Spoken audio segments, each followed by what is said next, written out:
But real quick, before we jump into that, Mike, I did want to show you something to get you warmed up for it. Are you familiar with Oh, I'm warm. Are you familiar with Barfly777? No. Oh, okay. Well, I just thought I'd introduce you to Barfly777. He's on TikTok. He's got like 6 million views. Like he's got lots of people to check him out. And well, I'll just, as we're getting ready to have you eat all this food, I thought I'd show you ready. Barfly777.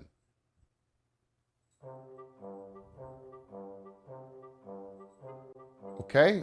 So Barfly777 is doing all of his cooking. He's gone viral because he does all of his cooking in hotel bathrooms. He's a hotel bathroom chef, Mikey. We got shrimp. We got garlic. We got hot plates sitting on the toilet next to the shower. We're using creamers. Oh, this man's been to jail. This man's been to jail. Yep, this man has definitely been to jail. I love it. This guy is so good. So he's just done a sous vide of meat of a steak in the back of the toilet. Now he's put more pepper on it than I've ever seen anybody. He's blackening this thing essentially with pepper and cooking it right on the hot plate. Okay, the smoke alarm is going off 100% on that one. We got some cheese heating up for his masher. What is that called? The croquette or whatever? And now he's eating it in the bed. Success. So, is that good, Mikey? Does that get you warmed up for your burger? Well, hold on. You get the host role. I love you got that opportunity to do that. If I was that thinking one, you were gonna play it while I eat. Let's get the timer going. Let's get hold started. on. If that one didn't get you going, I got this one too that I thought you might like too. So this one actually is a cheeseburger one. Whoops, hold on. We'll start at the beginning. Would probably be a good idea. So I think you'll like this one, Mikey. Here, check this one out. Hotel bathroom grape liver burger. Okay, so we got goose liver, heaping up a liver. Smush that right on the counter. No, don't even wipe the counter off either. Just drop it right on the bathroom counter. You think they do that at McDonald's, Mikey? Do you think those burgers that you have there? I know for a fact they do it at the McDonald's that I bought this one at. They smush them right on the counter, right on the back of the toilet. You think they might be doing that? This one came from the bad McDonald's. I know for a fact. I couldn't pick which one. All right, so get your phone out. Get the timer on the screen. What? Oh, my timer? Oh, shit. I forgot to actually do a real timer for it. My bad. Shit. Hold on. We're going to have to do a fake timer. I'll do it on my phone this time, just like you did on yours. But in the meantime, you watch him cooking in the bathroom, dude. Dude, I've seen. There's another guy out there that does hood cooking videos like this, and it's twice as disgusting. It's in like a trap house.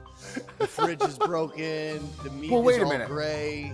How could it be more disgusting than this in the hotel bathroom, the nastiest place? I'm gonna send it to you. Oh God. That looks just like a Big Mac. Oh, it looks just like the burger you're getting ready to eat. That's crazy. Yep. It's almost like I learned from somebody how to mess with them before a contest. Okay, so it's officially time for the Mikey's McDonald's challenge. Now, yesterday I did the Mikey's McDonald's challenge, and I was able to get on the Mikey's McDonald's challenge. I got 18 minutes and 17 seconds. And if you don't know what that is, the Mikey's McDonald's challenge is 3 Big Macs, a 20-piece McNugget, a large fry, and a large drink of your choice. Now, we did this because Mikey went ham the other day on a bunch of food. He ate so much food, he ended up puking his guts out the next morning. And then I think still ended up binge eating later on that day too. So mad props to my dude. All right, Mikey, have you got all of your stuff ready to go? Oh, let's do this. Let's peek in the chat real quick. Let's take some time bets. Let's take some little. I thought I had a pen here. I don't know where my pen went. I was going to write it down. So I want to take some bets. I see in there. There are a few people that have already put their times in. James is betting Mikey's doing 15:47. Timothy Maher is saying 14:20. Let's see. Scott 78, flat 15 minutes. Brad Lusner says, I'm cheating. I'm not cheating. What are you talking about? I'm not cheating whatsoever. I was showing entertaining videos. I don't know what you're talking about. PDJ says 38 minutes. Somebody says, who guesses he wouldn't have the timer ready? My bad, guys. I'm sorry. Somebody says this is something to the Blitzkrieg Blue House.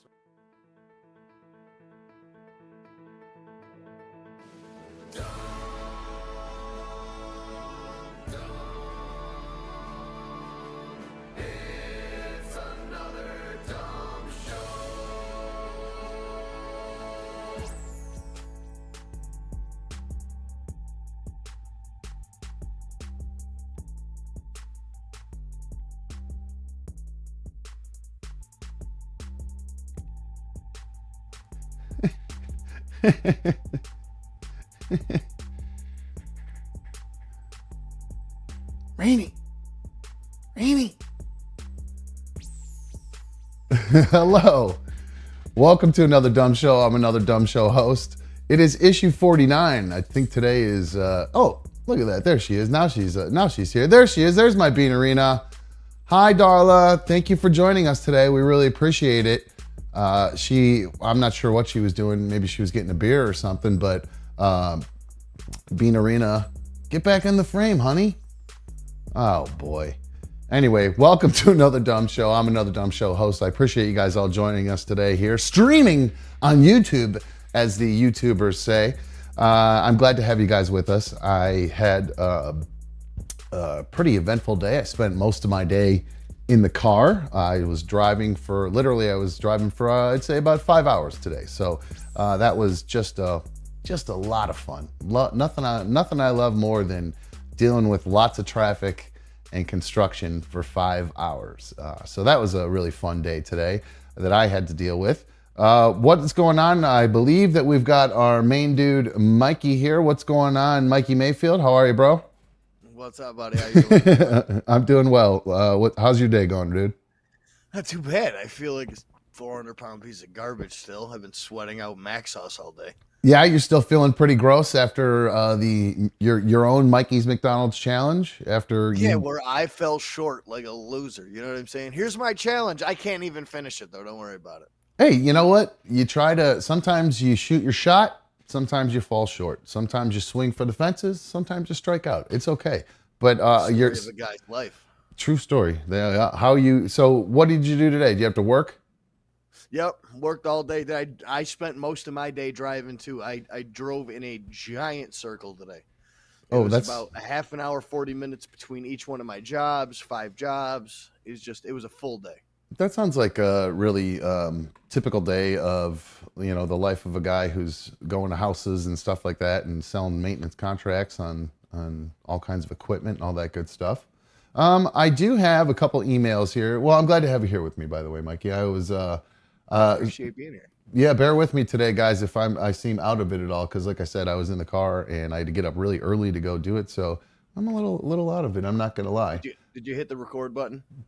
I did hit the record button. Yes, it's almost a foolproof system now that I have, because I almost have to go. Did you go in order? I go right down the line, exactly right. So it's almost impossible for me to screw. Well, I can screw anything up, so let's be honest. But it's pretty close to it. So we do have a couple correspondent check-ins. Let me get the map loaded up here. We have, let's see, our first one was, where did I just close my email? Sorry about that, guys. All right, so Hoodie, haven't heard from him in a minute. He said, "What's up, Dom? Glad to see you back on. I'm enjoying Mikey as the co-host and agree that he's getting better each show. I figured I'd check in and I'd give you a look as to what I have going on this year. Left and center are Drooling Dragon, and left is a Lemon Haze. They're starting to flower and have about 6 to 7 weeks left until harvest. If you're ever in the KY area after I harvest, I could hook you up with some lavender. Ooh, keep rocking, and I'll keep watching and supporting. Good luck, Dumb." So actually, so let me pull that up over here. I'm gonna have to send a guy my address, and he's gonna have to send me a package. These are some definitely some pretty. Where's that at? I get this over here. These are definitely some pretty lavender plants that he's got there for sure. Very nice. So he said dueling dragons or drooling dragons. I actually don't know what he said. He said he has drooling dragons. Would be pretty funny. It is Drooling Dragon, and Lemon Haze. Those are the flavors. So that was that Drooling Dragon's an indica for sure. He is our Louisville correspondent. So where'd that go? Let's see here. We'll pull up Chris here, our correspondent there. What's up, dude? That's his last check-in. Nice. Good for him. I like it. And then we got another one here from 2 correspondents checked in this weekend. Or overnight last night, so they must have been, I don't know, maybe everybody's hitting the dispo, or they're dipping in their own batches, and they're like, I got to check in with the guys. Payday. Yeah. That's right. Payday. Yeah. Trust me, I understand how that works. That's part of why I was driving. So yeah, we'll get to that in a little bit. But Ryan says, "Hey Dom, so glad you're back and have the correspondent map. I'm a few shows behind, so won't know if you'll read this till I watch the episode. Okay, I see what you're saying. So he's not going to read it. He won't hear us tomorrow is what he's saying, or right now. He said, I'm still watching, and please keep me on the map. What up to Mikey? You guys have been killing it. As long as you keep doing a show, I'll keep watching because you was my favorite on RMG. Love the show, Ryan from Wyndham. Well, thank you very much, Ryan. Love you too, my dude. So Wyndham is a suburb here outside of outside of Cleveland. And he is one of our correspondents from there. There is Ryan, and that was his, that's his lavender proof right there. So I don't know how long yeah, it was a good one. It's a nice big chunky bout of lavender right there for sure. And then I got an email from PDJ. He's definitely still in for the McDonald's Challenge next week. He wants to try to take down the king. He wants to see if he can get the same time that I had or better. We'll see if he can even come close to hanging with me. Let's be honest. And I've seen PDJ, not a really big dude by any means. So I did say Chestnut ain't that big of a guy either. Neither is Kobayashi. That's a good point. I guess hidden talent. You don't have to be that big to be. That's actually a pretty good point. I didn't think about that. Oh, I might have bitten off more than I can chew then. Shoot. Those guys get skinny fat. People, yeah, well, yeah, they're just all skinny and then just that big, like they look like they're pregnant. So I did try to get some stuff pulled today to talk about.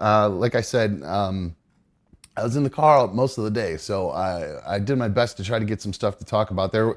I did see kind of the big story that's going on right now that kind of is the breaking news, and Mikey, you probably are more familiar with this than I am, is the, oh man, what happened? Why did that go small? The Ja Morant story.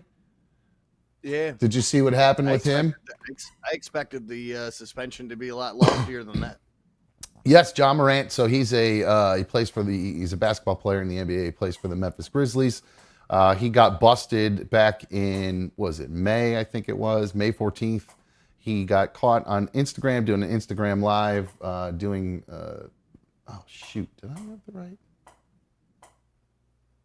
Oh yeah. Okay. Cool. Yeah, he did. I had to change the music in the background because it was. I don't even know what it was. It was a song I'm not familiar with, to be honest with you. I didn't copyrighted for sure. Yeah. I didn't listen to it long enough really to find out. But so here is the video, and I just I threw a trap beat behind it just for the heck of it. I thought I was fitting, right? So there's Ja sitting there, and I don't know if you saw. Did he wave the gun yet? I was too busy. There it is. Oh, right there. There. That's okay. when the dude throws the camera off real quick. Just that half-second shot of him. There it is.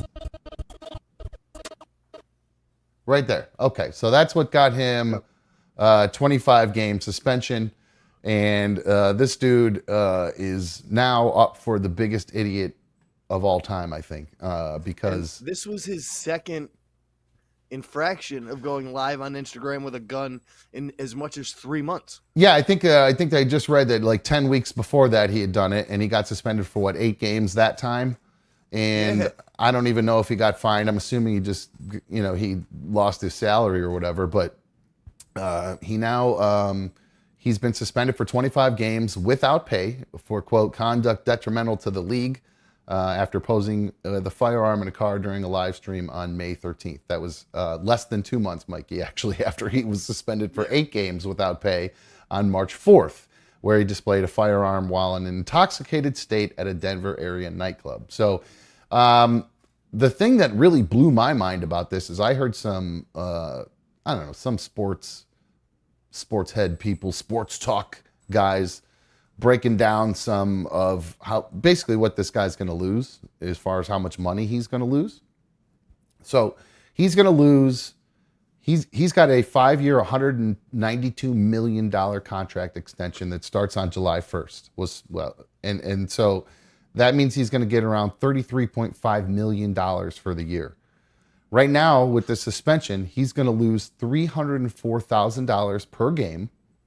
That's $7.6 million in total for one frame. Right there. That's it. I don't know if I didn't keep going. If he shows it again, I'm assuming his buddy didn't put it back up there. That was it. That was it. One little quip. That was it. Well, I guess because it's a second infraction in less than 2 months, it makes sense, even if it's a little tiny clip or not. I thought it was going to be a full year. I Really? I expected it to be a full year. I thought Memphis was going to be done and trade him and move on. I think the most surprising thing in this entire thing is the fact that Nike came out today and said they stand behind him. I couldn't believe it. I couldn't believe it when I was, especially because like Nike is what are they in Portland? They're the guy that runs them is pretty liberal dude, it seems, and so they're pretty anti-gun from what I would think. And 844 hit Dom 844-448-3862. Give me a little phone test there, guys. By the way, we stand behind him because he's holding himself accountable for his actions. Like, how the hell is the guy holding himself accountable for actions? He did it twice in 10 weeks. That's not really learning no lesson. Well, apparently, just saying I've had time to reflect and I realize how much hurt I've caused. I want to apologize to the NBA, the Grizzlies, my teammates, and the city of Memphis, and to Adam Silver, Zach Kleiman, and Robert Pera, those are the NBA execs, who gave me the opportunity to be a professional athlete and have supported me. I'm sorry for the harm I've done. To the kids who look up to me, I'm sorry for failing you as a role model. I promise I'm going to be better. To all my sponsors, I'm going to be a better representation of our brands. And to all my fans, I'm going to make it up to you. I promise. And then he goes on to say he's taking his off-season suspension to work on his own mental health and decision-making training, so he comes back ready. His teammates are going to hold it down for him while he's gone. He's so sorry he won't be out there with them at the beginning of the season. Give him a chance. I think this dude gets popped again before the season starts. You think he's going to screw up? Well, he's got one choice. Stop hanging out with the people he's hanging out with. I mean, this has been an ongoing thing with him since he's been in the league now, that he hangs out with the wrong crowd. So he did not get in trouble for this, but at a game in Indiana in the middle of the winter, he was driving past a car of the Pacers, full of the Indianapolis Pacers players, and he waved a gun at them. Good grief. What is up with this dude? After a game against them. This was all a rumor and stuff like that. And then since then, there's been 2 times where he's been caught on an IG Live with a gun. One of them being inside a nightclub. Wow. So he's totally off the rails then. So if he's drinking, he's out flashing his gun. It reminds me, I don't understand. Like, go out in the club and just, do this. And somebody will come up to you and be like, yo, what do you do? And be like, I'm a basketball player. And then there you go. You're all set. Your night's set. You have something to talk about all night. You don't need to flash your guns around or whatever. I mean, come on, man. It's just, what an idiot. And another thing I heard too was that with this, the amount of games he's going to miss, it takes him out of any runnings to be all NBA. Yes. Which means he then loses another ding on his stats and a ding on his legacy. Well, not only that, he's then not able to get this, it's called a supermax contract or something. If you're in the NBA and you make it as an all-pro or make all-NBA, you then qualify for some sort of contract bonus. It was I didn't really understand it, other than in all, they're estimating that he potentially could lose up to $50 million because the supermax contract could end up being up to 40 based on, how well he played and things like that. So $50 million just because you want to go in a car and flash it around and act like a complete idiot. And I wonder, does he have what are the rules for that? Do you need to, does he have a CCW? That's completely illegal what he's doing, right? I mean, even if you're just waving. I'd imagine he does not have a CCW. I'd imagine that's not his gun, or it's not a legal gun of any sorts. Yeah, I don't understand. Not making any judgment calls or anything like that, but in that car full of people, it didn't look like anybody super responsible enough to have a CCW. I'm assuming probably the song they're listening to was about a gun or something. So they were thinking that they were, being cool and flashing the gun or something like that. And he's like, I got my chopper or something like that. And so I don't know, but so what a complete moron. And it's interesting too, because it made me think Joe Biden did a big safety thing today, President Biden, and it went on to, boy, he really went off as far as trying to stop guns. He claims that they're going to ban assault rifles officially, sure. The high magazine rounds. Apparently, they're going to ban that. And now he's claiming they're going to try to hold gun manufacturers responsible for, gun deaths or whatever, like maybe like a Sandy Hook type thing. Yeah, there you go. Like Open up the floodgates so people can start suing tobacco companies and shit like that for other people's bad decisions. Well, that's the literal example he used. He actually, and it's funny you said that, in the press or whatever, the safety thing he was doing, he said, after he said the thing about making the gun manufacturers accountable, he goes, I didn't even know that. I just found that out like 10 years ago. But imagine if people hadn't been allowed to sue the tobacco companies, how many more people would be dead? And it was just like, well, it's a little bit different. Like the people are choosing to smoke. A lot of people who are getting shot aren't choosing to get shot. So it was a weird comparison in my mind. So I'm not really sure.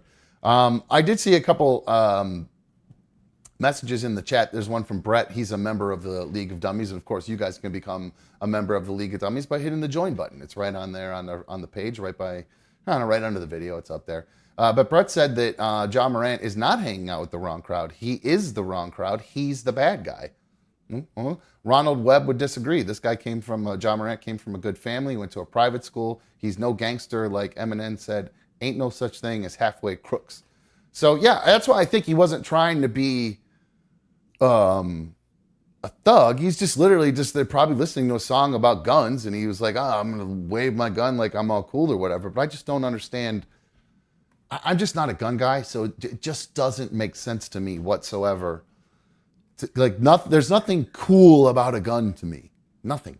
It's useless. I mean, not useless, but it just completely.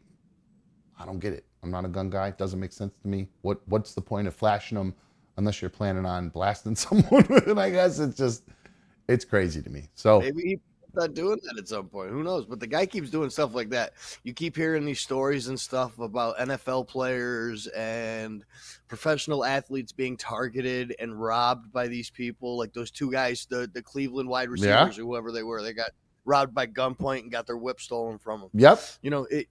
He's just asking for it in one of these cities, and he's gonna get made. Like it's just gonna happen at some point. Do you think he's gonna end up like he's gonna get shot? He's gonna wave it at the wrong person, and he's gonna end up getting shot or something like that. Somebody out in the streets is gonna think, "Oh, this guy thinks he's tough. Let's see what happens when we pull an actual ratchet on him." Well, he's learning the hard way. That's not the good way to learn the hard way, because if he ends up on the ground bleeding. Imagine that, just because you're waving it on Instagram, just thinking you're hanging out with your homies, and then you end up getting suspended from the NBA and then potentially shot because of an Instagram video. So freaking stupid. It was that rookie wide receiver from was it the Washington football team last year that got shot? Yeah, Robinson. Training camp and stuff like that. Yeah, he got robbed. He came out to many men their first game. That's pretty hard. I didn't know he did that. Good for him. Oh, dude, it's one of the best videos ever. If you to find that on YouTube, I'll have to find that. Coming out to the crowd, going nuts to many men. That's pretty good. I don't know how I missed that. I don't know why they wouldn't, because I love Good Morning Football. I would have thought that they always talk about that dude. So I'm surprised they didn't play that. That's weird. Well, yesterday we talked about, hopefully we'll see what happens with John Morant if he actually, Mikey's predicting that he's going to get clipped again, or not clipped, but at least get in trouble again. Hopefully he doesn't get clipped. Yeah, right? He's going to get in trouble again before the season or before his suspension is up. So we'll see. I hope the guy gets it together. You don't want to see somebody throw an entire career away just for being something completely stupid. So let's see.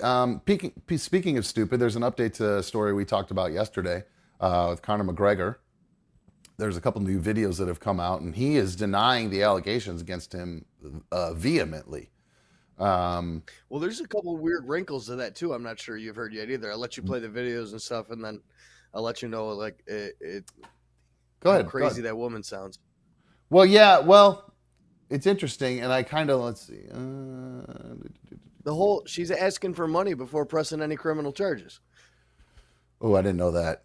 I didn't know that would explain. Well, we can We can settle all this out of court, everything like that. If the NBA, the Miami Heat, and Conor McGregor want to come up with $2.5 million total, she'll just walk away and not talk about it to anybody.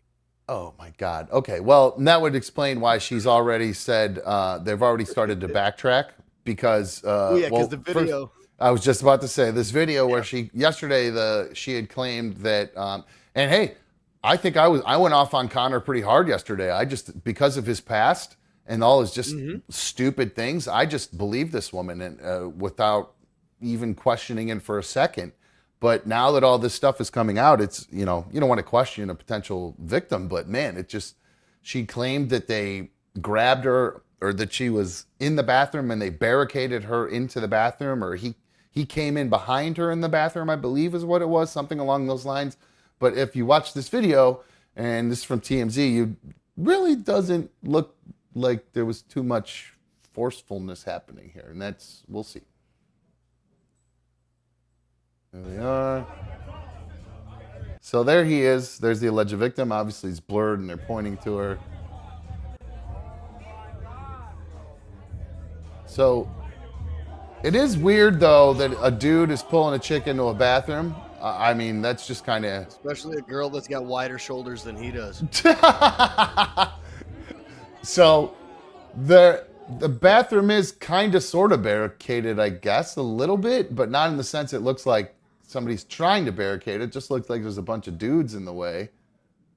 That arm meat is popping out of that shirt like crazy, though. Watch real quick. Let me move my mouse out of the way. Look at that. Okay. Whoa, it's Conor. Wrapping around the strap of her purse.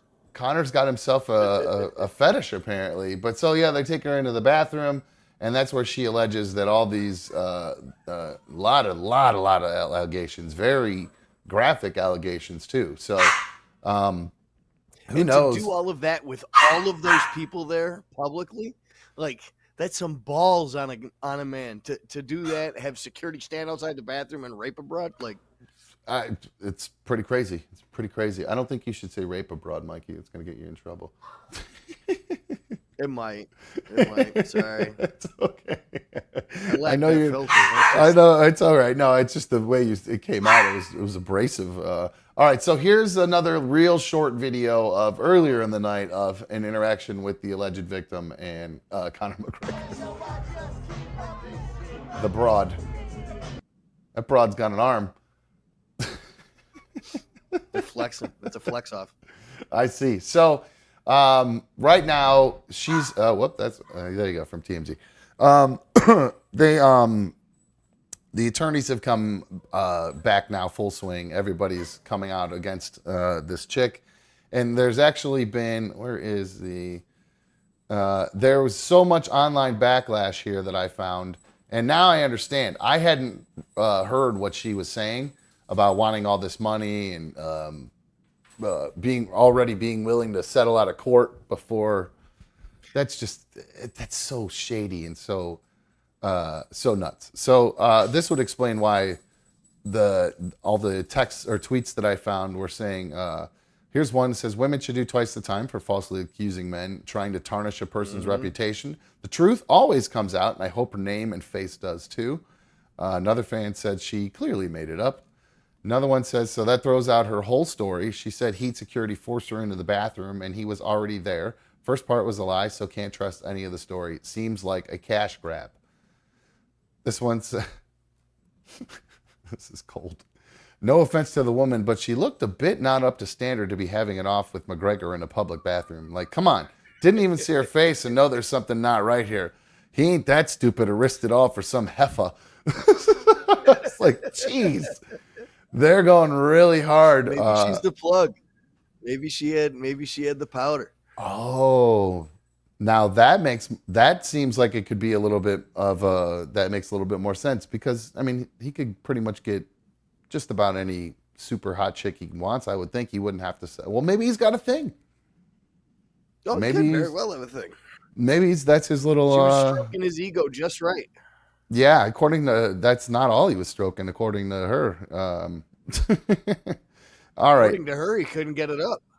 That's what I was going to say. That she kept, that was one red flag that I kind of actually picked in there when she said that. I was like, that's a little shady, to be honest with you. I wasn't really thrilled when I saw that.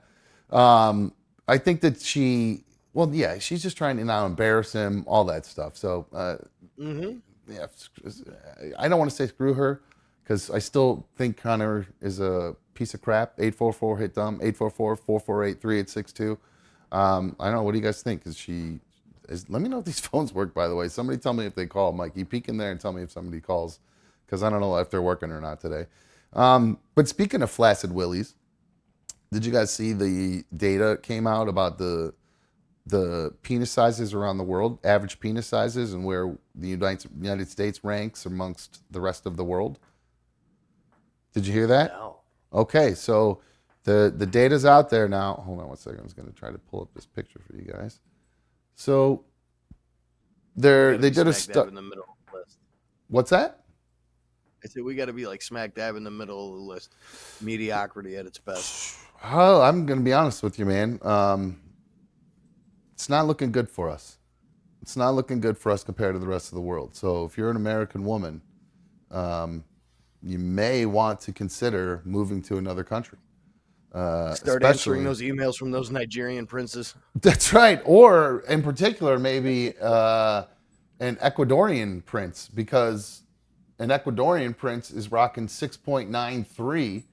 And that shows the top 20 countries by penis length measured from the base of the shaft or the root to the tip of the head when erect.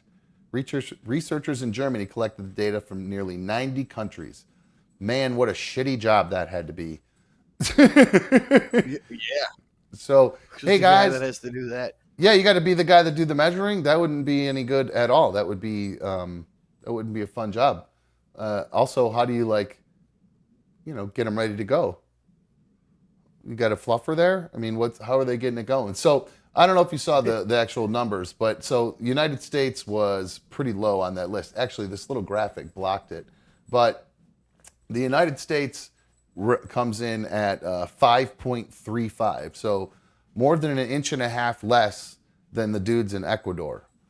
So there's a major in Ecuador. Now you think historically, stereotypically, when you think about big dudes, you're thinking about dudes with black dudes. Let's be honest here. Mm-hmm. So it's a little interesting. Hold on one second. Hold on one sec. Where did my little thing go? I had all my live. I lost my chat. Where'd my chat go? I lost my chat. Oh no, there it is. Okay.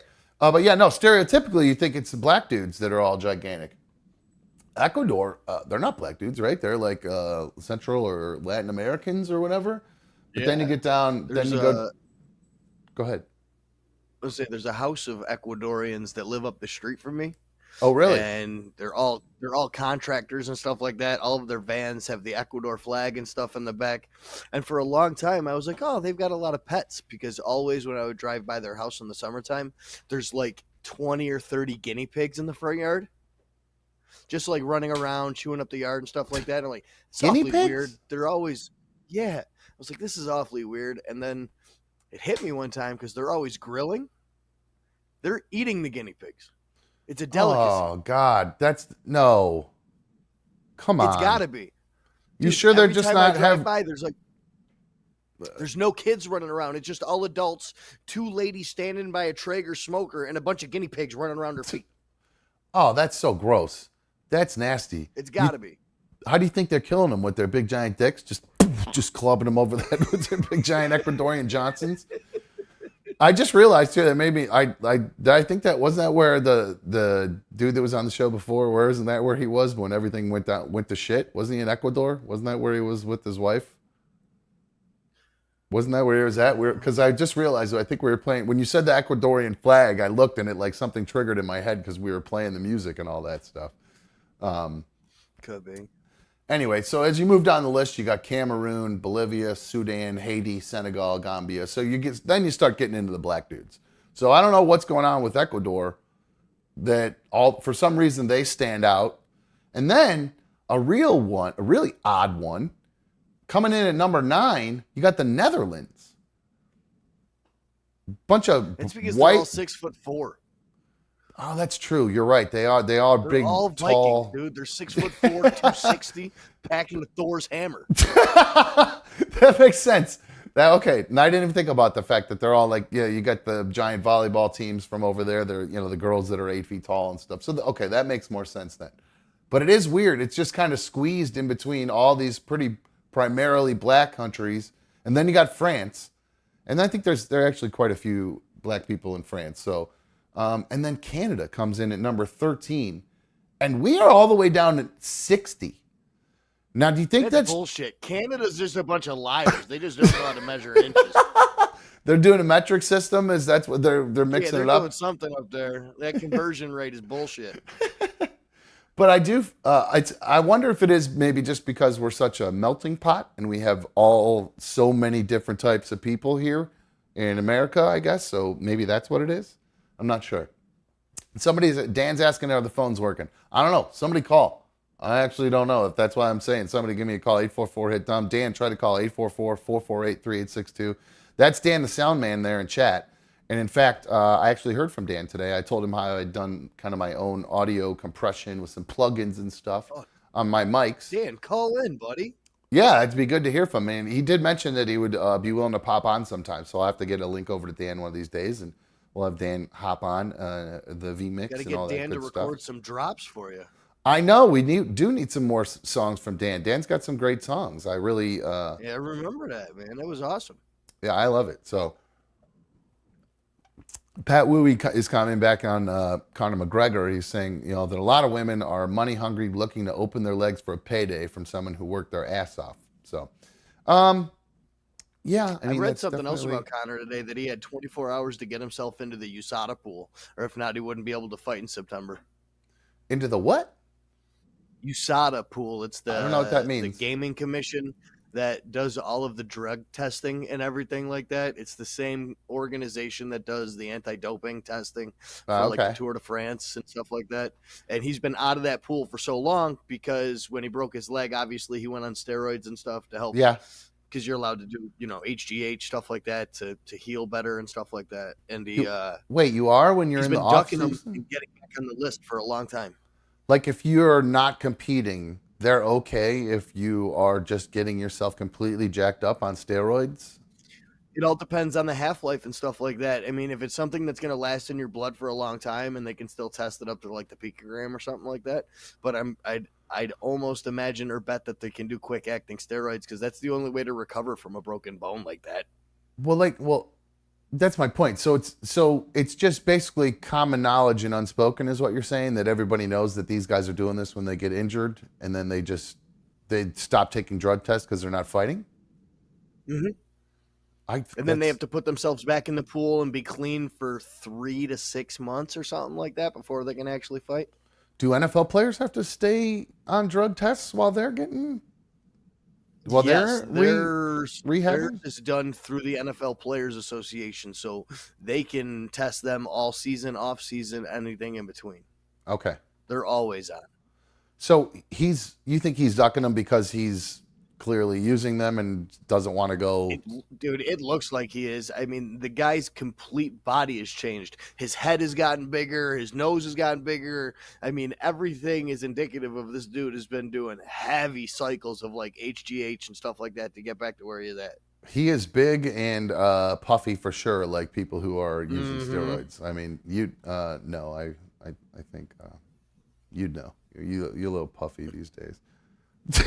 No, I'm not doing none of the steroids no more. When I saw you that one summer with Charlie, I was actually doing anabolics.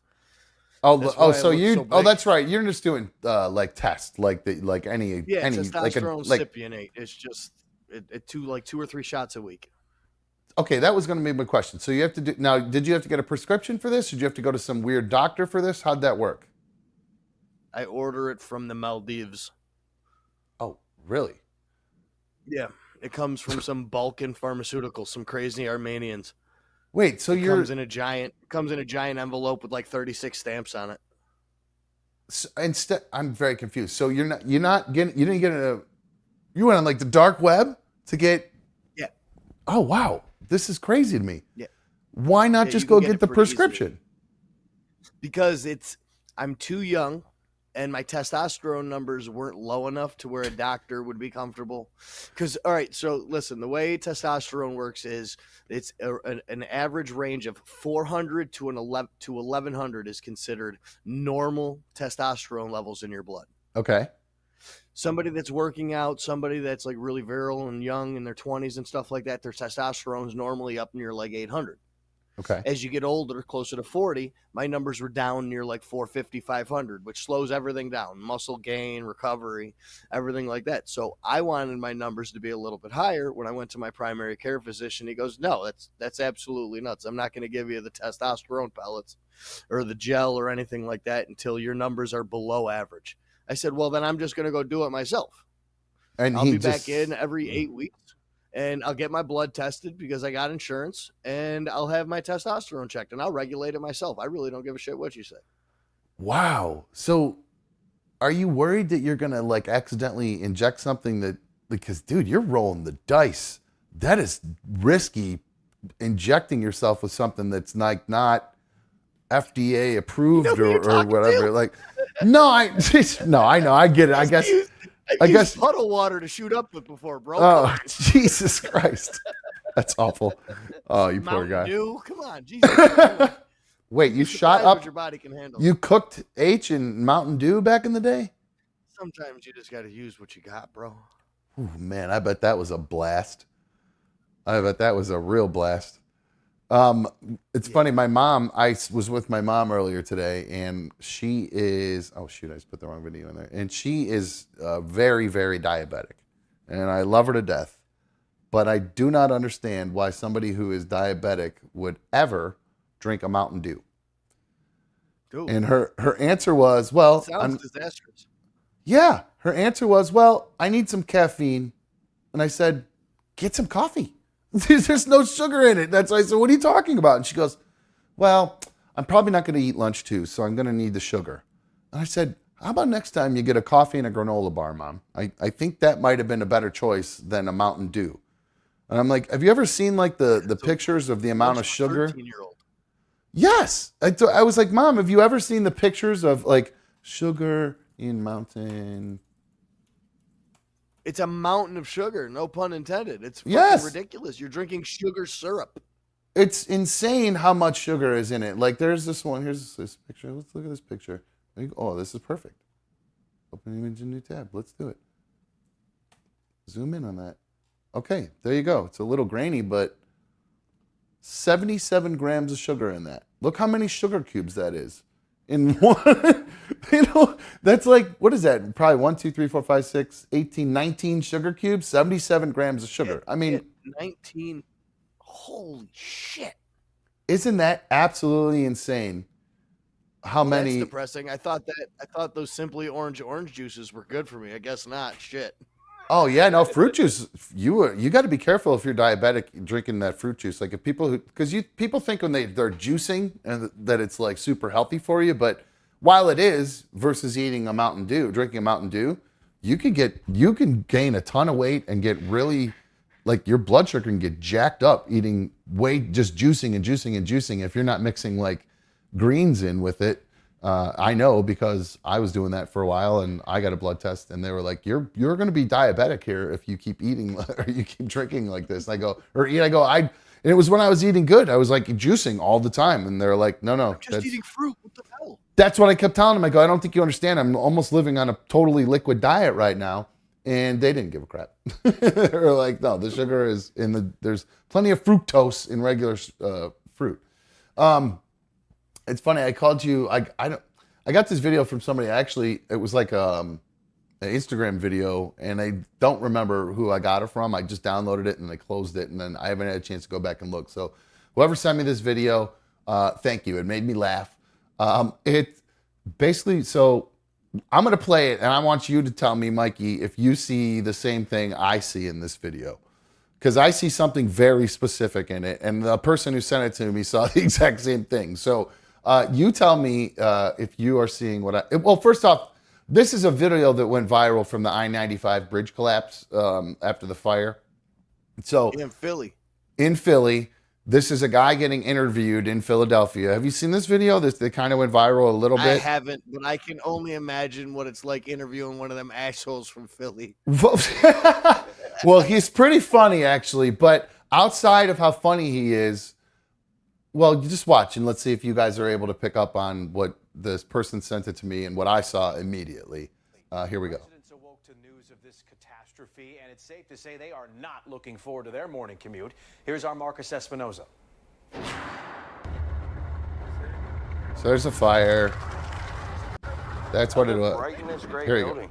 Did you hear anything, smell anything? Dude, so I was passed out and I woke up to nothing but text messages, phone calls. I Okay. had no idea what was going on. Did anybody else see what I just saw right there? I'm wondering if anybody just saw. So here's this. Here's this. Here's this side by side. And then here's this. Mikey, when did we have sex? And which one of us birthed this boy in Philadelphia? We've done some partying together, bro. But I don't remember ever ending up in Philly, and I don't ever remember having sex to the point where we had a little boy that came out. I mean, my God, he looks just like us. It's insane. Yeah, it's. Well, that is great. His voice is really funny, what he says. But I was just kind of. That's why he went viral, because he's got this kind of a goofy attitude about the whole thing, and his accent. He's got that Philly accent, which I can't do accents, so I'm not even going to attempt it again. But I live right in this I'm great gonna building. have my homeboy Right. Hear call anything, in. smell anything? Dude. what's that? I talked over him. I talked over the accent. I said I was gonna have my homeboy call in with his accent, which is the thickest Philly accent you've ever heard. Oh, Darla, I've been Sorry. renamed. Oh, why? How'd that happen? That's weird. My bad, dude. How did that happen? That's weird. I don't know why that did that.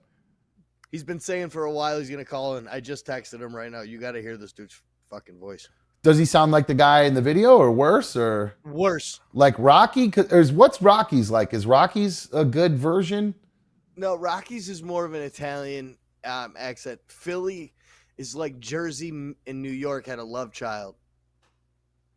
Boy, oh boy, this whole thing is fighting with me. Sorry about that. I was trying to pull that up and pull your thing up, and I was managed to screw the whole damn thing up. Boy, I don't know what's going on over here, man. Anyway, all right, so we'll go back. I just want to see the rest of this. We'll listen to this guy, and then we'll go into something else here. Play. I live right in this great building. Did Right. you hear anything, smell anything? Dude, so I was passed out and I woke up to nothing but text messages, phone calls. I had no idea what was going on. By the time the smoke cleared, And then he comes out one last time. Traffic's gonna suck tomorrow, and it's gonna suck for a while because it's already taken them 20 years just to redo that, and it's probably gonna take another 20 to fix it. So yeah, it's gonna suck. commuters this morning were So that's why, I don't know, that's why he went viral, because of that goofy accent. So Dude, good for- I love the Philly accent, dude. Some of my favorite people I've met while I've been in rehab in Philly, and it is the thickest accent in the entire world. what is it now?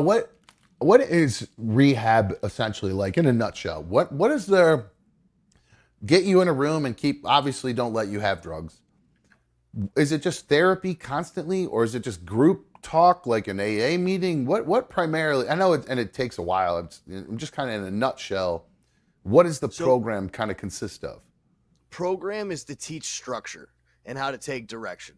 So you pretty much get into a rehab, and it's the same as if you're entering a jail or anything like that. Strip search, Oof. lift your sack, kneel down and cough. I mean, they tear your clothes apart. They strip you naked. They give you a pair of pajama pants and a shirt and some socks with some rubber grippies on the bottom, and they let you rip. They just send you in all messed up, because everyone that gets in, the first day you're there, you're mostly fucked up because you've done a hero's dose of drugs before you get there. So Right, because you're trying to, you know you're going in, so you're like, okay, exactly. You're going to do everything you have up to the point of essentially almost killing yourself before they put you in this place. Yeah, the last time I checked in, I blew a .36. Oh my God, dude. Yeah, Jeez, Mikey. I still blew over a .1 24 hours later. That's how much I was Holy drinking and cow. how little my liver was actually functioning at that point. That's awful. Ooh, man. Well, So pretty much what they do is they split you up by like what your age group is, how many times you've been to rehab. So they like the top floor are like the rehab all-stars, people that have been there multiple times. Older group, they keep you away from the young crowd because the young crowd tends to get into a lot of trouble and fights and stuff like that. But pretty much what it teaches you is, so each floor has like a president, a vice president. It has officers. So it teaches you to have like responsibilities to get everybody into the group room every morning for like check-in. And it's pretty much just learning how to like embrace like having a community. breathe, It's- walk, do normal stuff kind of thing, and then do it dude, with the people. Food is incredible because at least the place that I went, because I got nice insurance, I called it the Taj Mahal of rehabs. We had Tempur-Pedic beds. There was 2 beds per room. Each bed had its own 55-inch TV. Wow. We got gym time every day. Three full meals a day and snack time every night at 9 for our meds. There was a lounge we could hang out till like 11, 12 o'clock. And it's literally, it turns into like a dorm room. Dude, like everyone just sitting around because you're eating all nasty food. Everyone's getting healthy again, so everyone's personality's coming back. And you're just kind of sitting around farting on each other, making fun of each other, calling each other gay. Just having a blast, dude. So that's crazy. I know So it sounds crazy. I enjoyed it. well, I mean, it worked for you. Yeah. I mean, you're doing well, Eventually, and I mean, yeah, 4 eventually. times going inpatient. But did you? Well, that was what I was going to ask, because I know you went a few times. Were the first 3 as nice as the last one? Do you think the fact that place was so nice actually made it like, it gives you like hope for like, oh man, if I get my shit together, then I might be able to get this 55-inch TV in my bedroom at home, and I won't want to spend my money on heroin. I went to the same place the last 3 times. Oh, really? Okay, so Yeah, 2018, I was there for 30 days. And then, so October 13th of 20, I don't even remember what the date was, but it don't matter. I decided I was going to go back to Philly for like a 5-day detox. I got there. They started to detox me because I was going through DTs and shaking and stuff after not drinking. Oof. And they were like, you should stay for 30 days. This isn't really a detox facility. And I was like, you know what? I know better. Just get me off the booze. I'll get home. I'll get started in some outpatient rehab. And I got home the day before Halloween.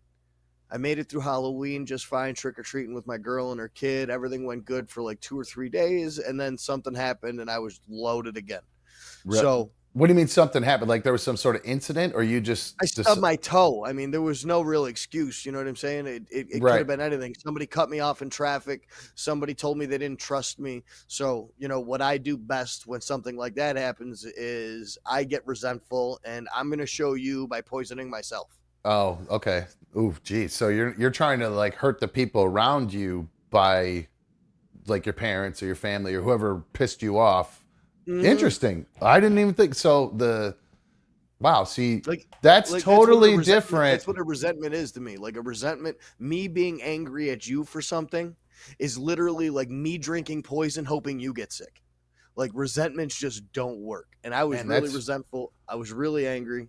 That's crazy because it's so different than like you and I have had our similarities partying for sure. Oh, yeah. But I never went to the H route ever. I never did that. But like, I think I took Oxy one time and I hated it. I was passing out, You puked was sweating. you puked all over the apartment. It was an Oxy? Yeah. Oh, It was see, I the must dart- have been. That's when we did the dart war, dude. The Nerf war. Oh, well, then I guess I've taken it twice because I don't remember. I don't even remember that, to be honest with you. So there you go. My buddy Lesson learned. Jeff.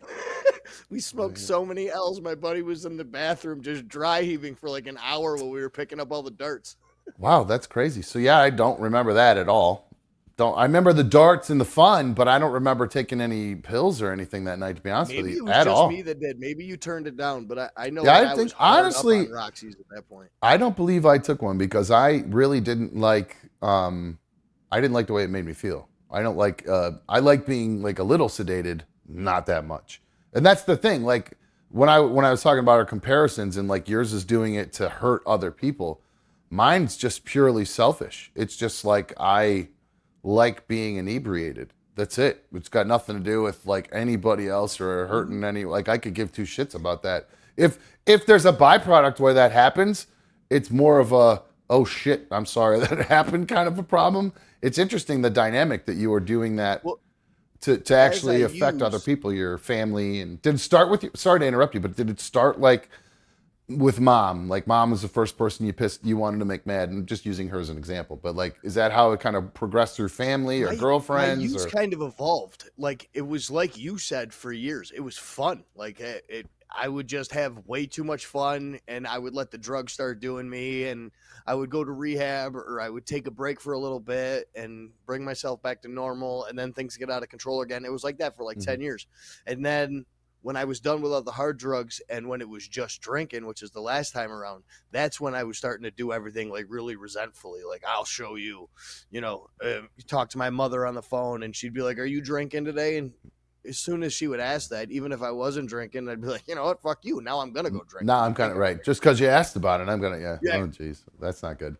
Yeah, I lived that life with my ex-wife. When I was totally not a cheater, I was constantly being accused of being a cheater. And then I finally was just like, yeah, fuck this, man. I'm going to do me. Let's see. That's exactly what happens in my life. That same exact way. Oh, you're just going to assume that I'm doing it? Well, I'll show you I'm actually going to do it now. Yeah, that's not good. It really gets us in trouble, Mikey. But Josh Dickerson says, I did 6 months in Milwaukee. We looked down on the drug addicts in the rehab part. This sounds like kids bragging about 5th grade. No, I specifically asked him about his rehab. What are you talking about? No, wait, what was the comment again? It said that it sounds like kids bragging about 5th grade. No, we're talking about our situations and stuff. So that's what a lot of being in rehab is like, though. Everyone's sharing war stories and bragging about what they did. There's a group of people that are taking rehab seriously. Oh, maybe that's what he meant. Maybe that's what he meant. I don't know if he's talking about us or he's saying that's what he didn't like about the kids in rehab. So he's right. You guys were just bragging about your partying and your different stories and everything. For parts of it, obviously, everyone's going to try to one-up each other. We're all at rehab because we're horrible at doing drugs, and we've done them more than anybody else, and our lives are unmanageable. So, of course, when you're starting to like come to a little bit and remember the wreckage of your past, you start talking about the shit. It's the best way to process it, is to put some air between you and whatever you're hanging on to, whoever you wronged. And what better place to be than in a group of men where I can be like, you know what, dude, I was so fucked up. I was supposed to go home with my girl and take her kid with me, and I was loaded and I drove the kid around. If I said that around a group of like my friends that didn't go to rehab, they'd all look at me like I was the biggest piece of shit in the entire world. Yeah, when I for sure. Around a group of men that have struggled and been there before, rather than I get judged, everyone just relates to me, and they say, you know what, dude, I've done this before. Don't beat yourself up too bad for it, and that's how you get over it. Yeah. Diz is saying, well, I'm glad that you made it through, dude, because it was you were going hard lots of times. So I'm good to see you going down the right road. I never planned on making it past 30 years old. I'll tell you that right now. Yeah, I don't have plans past 30. Well, now you got to figure it all out, my friend. You ain't Diz says you're just in rehab because you're a quitter. Fun. Matt, I didn't block you. I just think the phones aren't working, my friend. I'm going to be honest with you, because I'm sitting here looking at them and they're not ringing. But somebody wants to try, give it a call. 844-HIT-DUMB, 844-448-3862. I'll give it a quick little try on my own here. Give me a sec. I was about to say my homeboy from Philly wants to call in right now. Nothing. No. I'll try a little restart. We'll come back and try it again in a minute or two.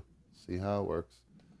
All right. 2 seconds. Restart that. Give me 2 seconds. This kid. Because I did enjoy having the phones work. Go ahead. I'm sorry, Mikey. Oh, I was going to say, this kid that it's one of those weird universe things. Like when they first sent you in there, they usually put you in the same room with somebody that's detoxing. Yeah. So they put me in a room with somebody that was detoxing off of heroin. I was coming off alcohol. This kid is same age as me, born and raised in Philly, heavy Italian, heavy Italian accent. Die-hard Vikings fan. Yeah. So we bonded instantly over that, and both of us were in there because we both got fucked up and crashed our cars. I tried to crash my car into a house, and he ran into a kid on a bike. Good grief, dude. But he's been clean now for almost 2 years. Yeah, coming up on 2 years. It looks like the phones are officially broken today. I don't know what's going on. They were working yesterday like champs, and then just today. Were. Yeah, it was great. It's like I said, guys, I don't understand. I believe I'm going to have to officially find a different software for the phones because this one it's just so glitchy and it's driving me freaking crazy. I can't take it anymore. All right. I did mention to you guys I was in the car earlier driving all over the place. I was going to say, what are you pulling a JLR road trip for? Probably because I've been living like JLR and not spending money properly and it's a combination of things. I love how you're telling on yourself and backtracking as you're doing it. Well, no, yeah, well, it's, I figured people always said, Dom, are you going to actually still, if you do your own show, are you going to talk about things that are actually embarrassing about you or whatever? Are you just going to try to be cool and just try to talk about how cool you are or whatever? Oh, I think the phones are working now. You want to try to call 844-HIT-DOM, 844-448-3862. I had some customers who were kind of slow pays, some of my DJ customers. And so when that happens, I have to use the money that I'm banking through deposits or smaller events that I'm doing. So if my big wedding events are slow pay, I have to dip into the other kind of till that I'm working out of. Well, that till's not real big. And I was kind of living out of that till because I really didn't have any other income other than what I was doing on just DJing. I wasn't doing this. I wasn't doing any other driving, and I don't have another job. So I got behind on my car, and I had called them, and I said, hey, I'm waiting on a payment. I have 2 customers who haven't paid, and I have a big, huge chunk, literally, lots of money I'm waiting on to pay. And as soon as I get that, I'll get the payment over to you. They said, okay, sounds good. We'll put a note in the account. You'll be okay. Well, one day, woke up one morning, walked outside, go to my car. Car's not there. Oh no. Car's not in the driveway, Mikey. It wasn't stolen by common thieves. Well, immediately I thought, oh my God, my car got stolen. Because, and this is the kicker, guess what was in the car? Your DJ equipment? All my DJ equipment. Which I almost never do. I'm sweating for you? Which I almost never do. I was just really beat after an event the event that I got home from. And it was pouring down rain, I believe. And I said to myself, nobody's going to go mess with my car right now. It's pouring. Nobody's stealing anything right now. Nobody's walking around, trying to get in to get change out of cars. It's not happening. Pouring. I mean, it was like torrential downpour. And I'm like, I don't want to bring it in through the rain anyway, so I'll leave it out there. Sure enough, car's gone. So I, freak out. Start calling around. I find out, that it wasn't. I call the police. Find out to say, hey, was my car stolen? And I gave them the name and the VIN or 6 digits of the VIN or whatever, and they were like, oh no, that got repossessed. So then I called the bank. Found out how much it was going to cost. Oh shit. I usually keep you up on a little screen over here so I know whether or not what you're doing. I forgot to look. Cut to you, bro. I'm sorry. You turn your mic off too, bro. You cut your mic off to hide the bubbling. I was just looking into a kaleidoscope, guys. That's all it was. That was I like that. Very cool. That's a nice kaleidoscope you had there. So it was a housewarming gift. So yeah, somebody had mentioned the other day that it seems like I'm living on house arrest with all the Uber Eats and all of the Instacarting that I do, and that's well, yeah, it's because I really have kind of been on house arrest because I haven't had my rollie because I found out how much it was going to be to get it back, which was a lot, and I still hadn't gotten the payment. Then I got the one payment from one customer, and it wasn't quite enough to get it back. So I talked to the bank and I said, "Hey, here's the deal. I got the letter of intent because they send you a thing in the mail telling you what date you have to have it. This is the final day to pay this money. Otherwise, we're going to sell it at an auction." So I said, "Okay, cool." I told them what's going on, and they go, "Okay, cool," because you're fine. Because I told them the day I was going to get the check because I said, or the money, because I was pretty sure that the person that was slow paying was just waiting until yesterday, payday, which you mentioned earlier, which is why I think they were slow. They were just waiting for their paycheck for their work or whatever, which I understand. And it's my problem for I don't sweat people. Like I have clauses in my contracts for where I can actually like charge more, for late fees and things like that. But I don't like to do that. I try to do it, but I should probably make it a little bit more like I'm, going to push for that because, this kind of stuff, it gets me behind. And then when I get behind, it puts you at risk because it's not like what you do is a steady income, like a steady paycheck that you have. You count on lump sums. I do. And that's a very good point. And part of the problem is when they're late, I end up paying late, which means I'm paying late fees. So part of why my car payment was so high, I did the math, and was because of my late fees. And it's just, so it was very frustrating, obviously, that this all happened. But I'm calling the people, and they go, "Okay, so here's the deal." I told them that I wouldn't have the money till I think the 15th, and they go, "Actually, that's fine because we don't have any plans of moving the car to auction until at least the 20th. I said, "Perfect. That's going to work out great. It's going to suck for me and people who need to shuttle me around or whatever. It's embarrassing and you feel like a piece of crap." But it was out of my hands. It really was. I only have so much backup, and I was using that to live off of because the boys, they've been coming over during the week, weekly versus every other week. So it starts to add up kind of quick, a little bit more than I had budgeted for, I think. And I don't mean to blame them by any means because I was still token on my lavender and, having the delis and, misspending with Uber Eats and stuff. So I'm not blaming anybody but myself, really. But Mikey's McDonald's challenge. Sure. I mean, that wasn't cheap. Trust me, to get that Uber Eats, that wasn't cheap. No, I know. I got the same Uber Eats. I'm guessing it was about the same. It was tipped the same. 30, it was with the tip. It was almost $40, I think. Something like that. Oh. Yeah. Why? What was yours? 50, 30. What? Yeah. Are you serious? Is it that much more expensive in New York? I also not a member of Uber Eats. Do you pay for no, I got I got the subscription. Yeah, I paid for that. So so that's the difference. That makes a big difference. Wow. Okay. Well, it seems like it's paying off. But so then got the money finally. So yesterday comes along. I had talked to the bank. They said it's not getting moved till the 20th. And the car was right around the corner. Oh, I left out too. I totally forgot.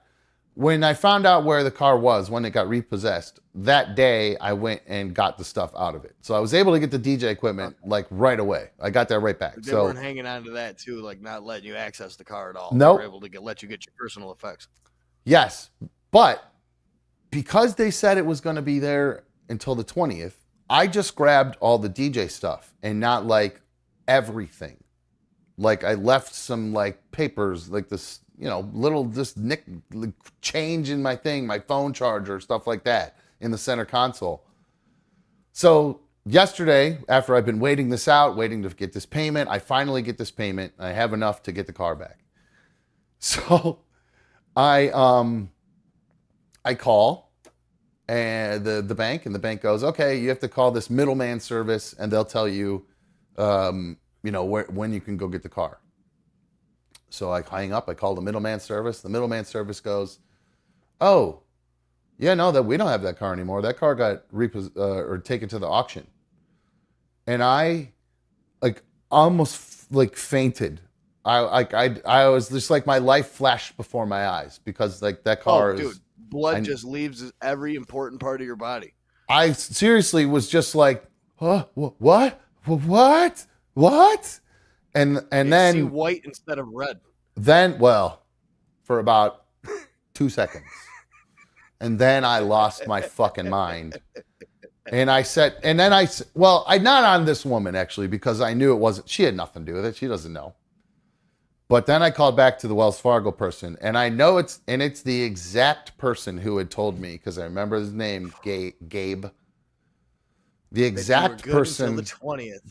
Yep, told me I was good till the 20th. So I called him back, and he didn't really have anything to say when I told him what I thought about him, other than, okay, well, this is the number you have to call now. This motherfucker gives me a fax number. So I have to call back again. He starts asking me all this, can I have your account information? And I said, Gabe, it's me. I just talked to you. Sean, I need that number. You gave me a fax number. This motherfucker gives me a wrong number again. Now he's just fucking with you. Now he's just fucking with me. Finally, I call back to him and I say, here's the deal. You're going to call them. You're going to put me on hold. You're going to call them and get it all squared, figured it out. Either transfer me or call and confirm that this car is there and all the details, and then give me the number and make sure it works, and I will then call them myself. And he actually did it. I couldn't believe it. He fucking did it. He's like, got off the phone. He goes, all right, I'm going to get my colleague. We'll get it all taken care of. So he does it. And I then call the auction place. And when he gives me the number, I go, this is a 614 number. And he goes, yeah. I go, that's Columbus. And he goes, yep. I go, you know I live in Cleveland, right? And he goes, yeah, that's where they took the car to. 2 hours? 2 hours and 25 minutes. Just south of Columbus to Grove City.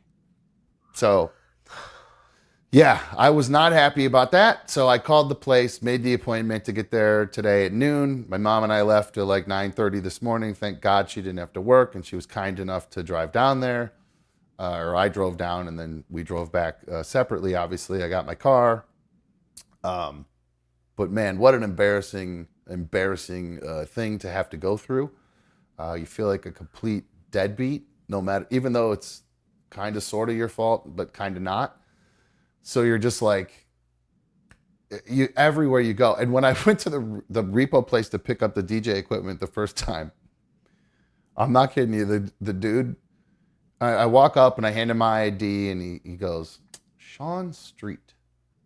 What? Where do I know that name from? And I go, I'm infamous, dude. And he goes, I know exactly who you are. Let me take you to your car to get your stuff done. And I go, fuck. And then he goes, actually, wait a minute, hold on. And then he goes, little Jimmy, come here. Little Jimmy, come on over here. You can meet your first celebrity. And I'm like, oh my fucking God, dude, you got to be kidding me. So I'm just like, I'm bright. I don't blush. In your repo car. Can you sign my shirt? Dude, I'm not kidding you. We get into the back lot. This guy has every single, God love the guy. He's the nicest guy too. So, and I don't mean to make fun of him because he was a great guy. He was so nice. But everybody came up. Like another dude who like, I accidentally like got in his way when I was driving back there. And like he had yelled at me, and I'm like, I'm sorry. I'm just trying to find my car. And then he came up and apologized. And this guy was like, hey, it's okay. You don't owe him an apology. It's dumb. You're lucky he didn't just start screaming at you. And I'm like, oh my God, this is the most embarrassing thing in my life. So that was it. So that's why I was in the car all day for 5.5 hours. But good news is I got the car back to zero. And I can start grinding on making more money, and just so I got to book some DJ. I got to book some events. So you want Dumb to DJ next event? Go to clevelandreception.com and submit your info because, man, I need some events. Go to clevelandreception.com if you do need me for your event. The good news is I have my car, so I'll be there. So if you guys, I do have to use the bathroom. I've been putting down the delis pretty hard here, actually, behind the scenes. I hope you guys. By the way, you mentioning delis. You were right. That's what they were drinking at the parade. Because Aaron Gordon was quoted as saying, "These delis really hitting hard right now." I love it. That's awesome. Yeah, they're pretty. And it looked like they were doing the Oros, the light ones that I'm drinking. These are. I gotta tell you, they're really good. And I just saw a news story that Modelo is now the #1 beer in America. So, and I mean, that's probably because of, Dylan Mulvaney and Bud Light, I guess, probably. I don't know. Was Bud Light the #1 beer before that? I don't know. But I actually don't know. All I know is Modelo's been the official beer of the UFC for a while now. Yeah, I love those commercials that they did where they're always like showing like I love it. You want to know why I drink Modelo? Because they did a commercial about Anthony Munoz, a left tackle, number 78 from the Cincinnati Bengals from the late 80s, early 90s. I mean, what kind of sweet ass shit is that for somebody like me who was a grunt ass lineman my whole life that wore number 78 and loved Anthony Munoz. So as soon as I saw that, I was like, oh, I'm drinking Modelo. Are you fucking kidding me? That's perfect. And then I ended up loving it. It's really good. All right, so we're fortunate we got a lot of people watching. I really appreciate everybody who's tuning in. We got a ton of people here today, so it's great. I really appreciate it. But what we're going to do for now, I do have to take a quick break because, you guys know I got that botched vasectomy, and when I got to go to the bathroom, I go 0 to 100, and I'm right there. So we're going to take a quick break. When I come back from break, I have some videos we'll talk about, and we mentioned Bud Light. We'll talk about the trans influencer who went to the to the White House. We'll kick into that for a little bit, and then we might head into some late night gaming tonight. I think we might do some NASCAR. I might have figured out a way to where if Mikey and I play, I can run the game chat and we can actually watch us. You can only see my gaming, but we'll be able to hear us chat in the party, I think. I think I figured it out. I got a lot of cords to do it, a lot of splitters and stuff, but I think have to end the stream and start a new one because as soon as I start playing Call of Duty and you're playing the game chat, we're getting demonetized. Why? Because of all your swearing? Yeah, dude, I'm gonna be saying some horrible things. Especially if there's anybody like under the age of 12 talking trash to me in there. You really rip into them pretty hard, huh? I usually just mute it, just have it on. You know that clock across from your bed, little Scotty? I'll be there. Take it from me. You don't want to say you're gonna make maybe a bump in the night at someone's house. It doesn't go well for you. All right, I don't mean to make fun of it. It was a bad decision, so which I regret and I'm sorry for. So we are going to take a quick break. I got to go to the bathroom. When we come back, I got some fun videos to talk about. I got a really funny, bizarre video of this guy. There's an influencer who's out there who's I actually am really pissed off at. Because she won't give up sex to her husband. So we'll play that and we'll talk about that. But there's a guy that, maybe the husband will be able to do what the guy does. So, all right, we'll be right back on another dumb show. Sit tight. Hang on.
working. There we go. Well, hi, welcome back to Another Dumb Show. I'm Another Dumb Show host.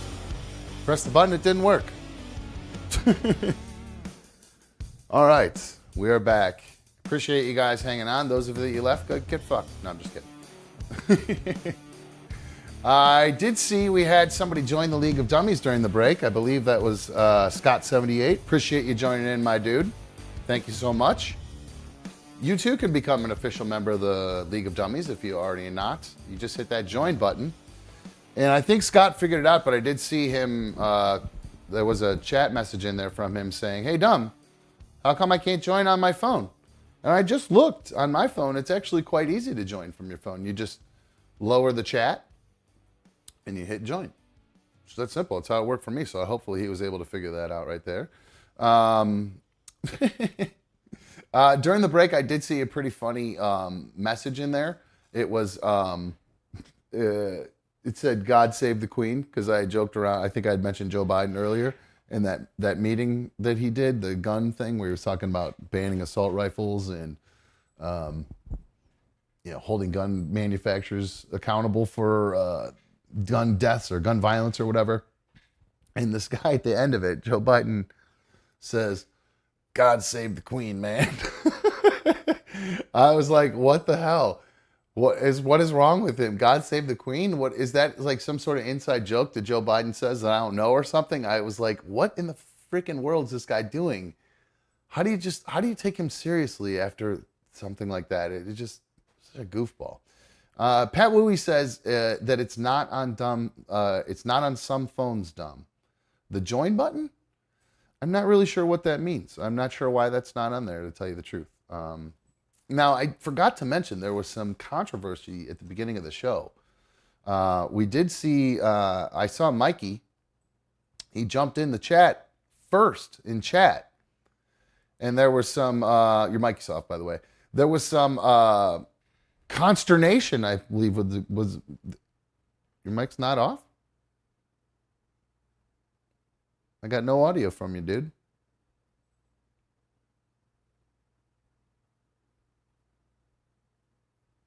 Nothing. Try, you there? Did you turn your mic off on the computer, on the actual, in the vMix maybe? No? Try disconnect, try call back, my dude. See if that's what it is. That's weird. I wonder what's up with that. I'm see maybe make sure the chat. If the chat, can you guys hear Mikey? Or is it just me that can't hear him? Because who knows? It could be just me sometimes. You never know. It could be a button I pressed. Anyway, well, while we figure out what's going on with Mikey, see if we can get him back up. We'll talk shit about him while he's not on. What's up with him being first in chat? He knows when we're going to start. I don't think that's fair. It's not like I'm texting him saying, hey, we're about to start right now. But he knows when we're going to start. So I don't know if that's fair. I don't know if we can give him the official first. Brett's calling him a cheater. He said, F you, Mikey. There was all kinds of people going after him in there for being first in the chat. Don't think we have him back just yet. So, all right, well, we'll get rid of him for now until we can maybe get him back. Mikey was silent for you guys too. Okay, cool. So I wasn't sure if it was just me or him. So thank you guys for confirming that. I really appreciate it. Thank you so much. Speaking of Joe Biden and Republicans and the whole trans thing, I did see a pretty funny video, and I wonder if you guys think that if you drink Bud Light, this is going to happen to you. Hey man, what's up? Oh hey man, you mind if I grab a beer? Nah, I'm all out. I'm sorry. Oh hell man, you got Bud Light. Oh, you can have all that. I was gonna throw it away. Don't tell me you're doing that boycott. It's not like they changed the taste or anything. I'm afraid to drink it now. I feel like it might turn me gay. That's ridiculous, Michael. Why did you just talk like that? I don't know. I just feel so fabulous. Stop drinking it now. I think it's too late. The damage is already done. I gotta get the fuck out of here.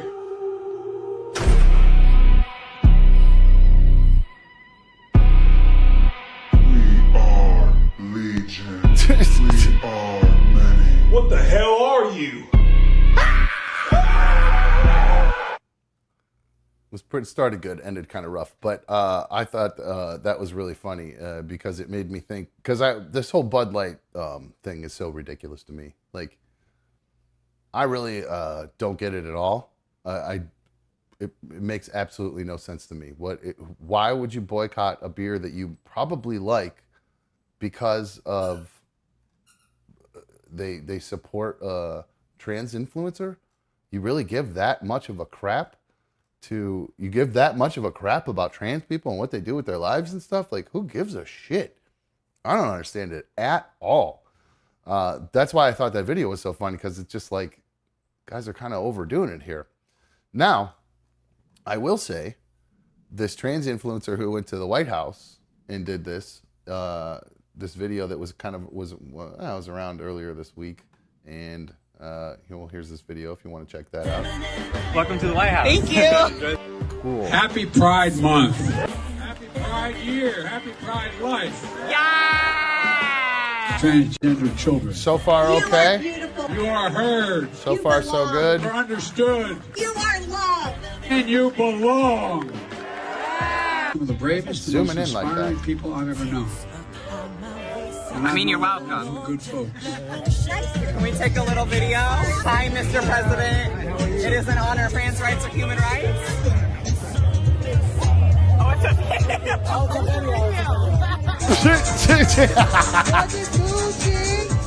So this is Rose Montoya celebrating Pride Month at the White House, and decided to end the video topless at the White House. And so that's what all the well, here you go. The rest of it. There you go. Cool tattoo. Okay, so that's Rose Montoya, and that was her trip to the White House. We have Mikey back. You there? Got sound? You there? Yes. Okay, we're good. We got sound. Yes. So yeah. What a You know what? It was my fault. Oh, what, the I sound? didn't have a poker. I didn't have a poker for my lavender, so I I used the end of my Your headphone jack. thing? Oh, and no. then I shoved a bunch of resin into the laptop jack. That's a stoner ass move right there, dude. Come on, Mikey. You got to know better than that. Tar and electronics. Tar and electronics do not mix, my friend, whatsoever. Let it be a decent conductor. But so while I was saying, you're nutty, dude. Come on. Did you break it? Is it ruined now at this point? No, I got a little toothpick and got it out of there. We're all good. You had to go get a toothpick and fish resin out of your headphone jack? Yep. That's some stoner shit, dude.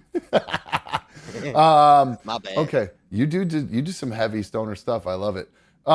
So I'm all for trans people. You want to be trans, do whatever you want. I don't care. You want to chop your whatever off. You want to not chop it off and still call yourself a dude or a chick. I do not give a rat's ass. It doesn't bother me. If my kids decided they wanted to do that, I really wouldn't care. I probably would recommend that they wait until they're over 18 just because, but I don't know. I think in the end, I would probably let them make the decision because I don't care. And I really do think there is a difference between sex and gender. I don't know why I believe it. I don't know if it's from meeting people or seeing enough of it. It's just like, you just look around and when I was a kid, there were tomboys, right? I mean, there were girls that acted like all the dudes, and that was just normal. So to me, it was just kind of like, oh, there's girls that act like boys and boys that sometimes act like girls. It was like, that was always around. I don't know why anybody is pretending like you didn't know somebody like that when you were a little kid. I mean, I feel like we all did, and they're just now allowed to actually talk about that's how they actually feel. And now it's a problem because it makes you uncomfortable. Go fuck yourself. Get over it. It's just silly.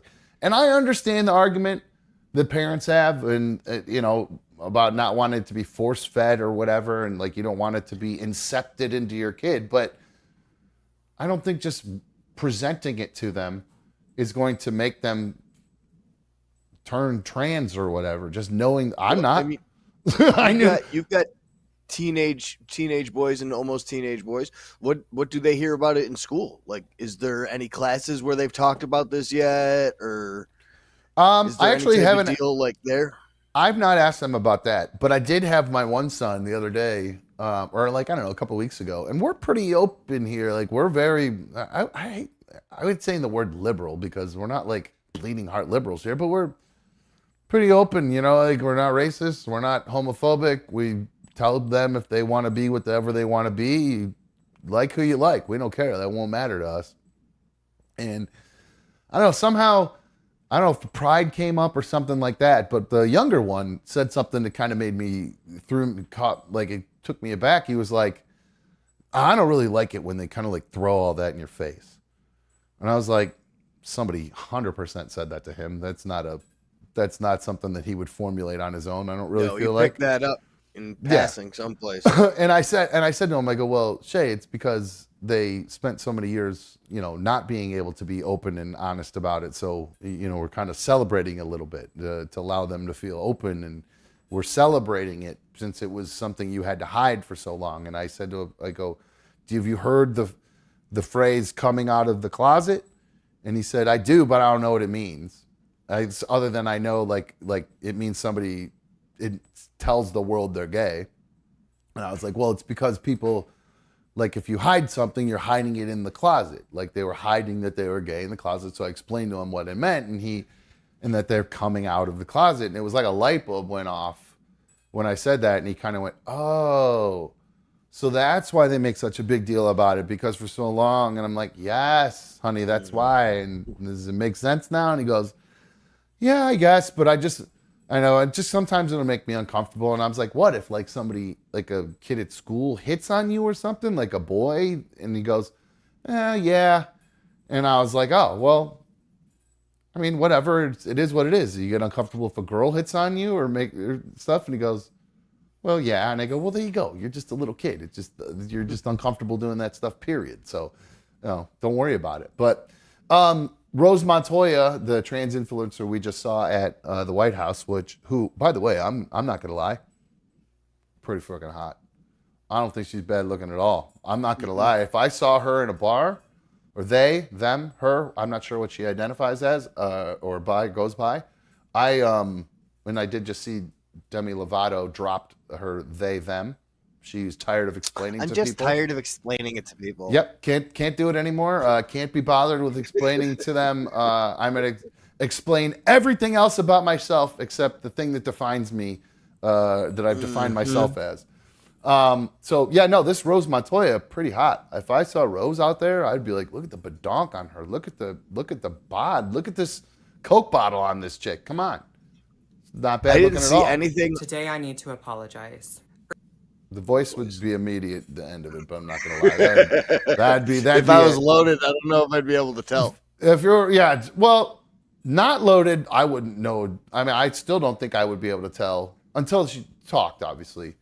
Yeah, but that's what I'm saying. Like, but loaded, I'm not sure. Like, even loaded, unless like she orders a Jack and Coke, let me get a Jack and Coke. She's pretty hot, even loaded. I don't think I would even care at that point by Earlier then. this month, I was invited by the White House to attend a Pride celebration with both President Biden and Dr. Biden. I, alongside other powerful voices in the queer and trans communities, were invited to be represented, seen, and heard in unique and a very special way. As anti-2S LGBTQIA+, especially anti-trans violence and legislation runs rampant across our country, I was proud to be invited to speak at the National Press Club during my trip to Washington, D.C., in order to speak about transgender people and experiences at the highest levels of our nation. In a quick moment of fleeting and overwhelming trans joy, I decided to do something unbecoming of a guest of the president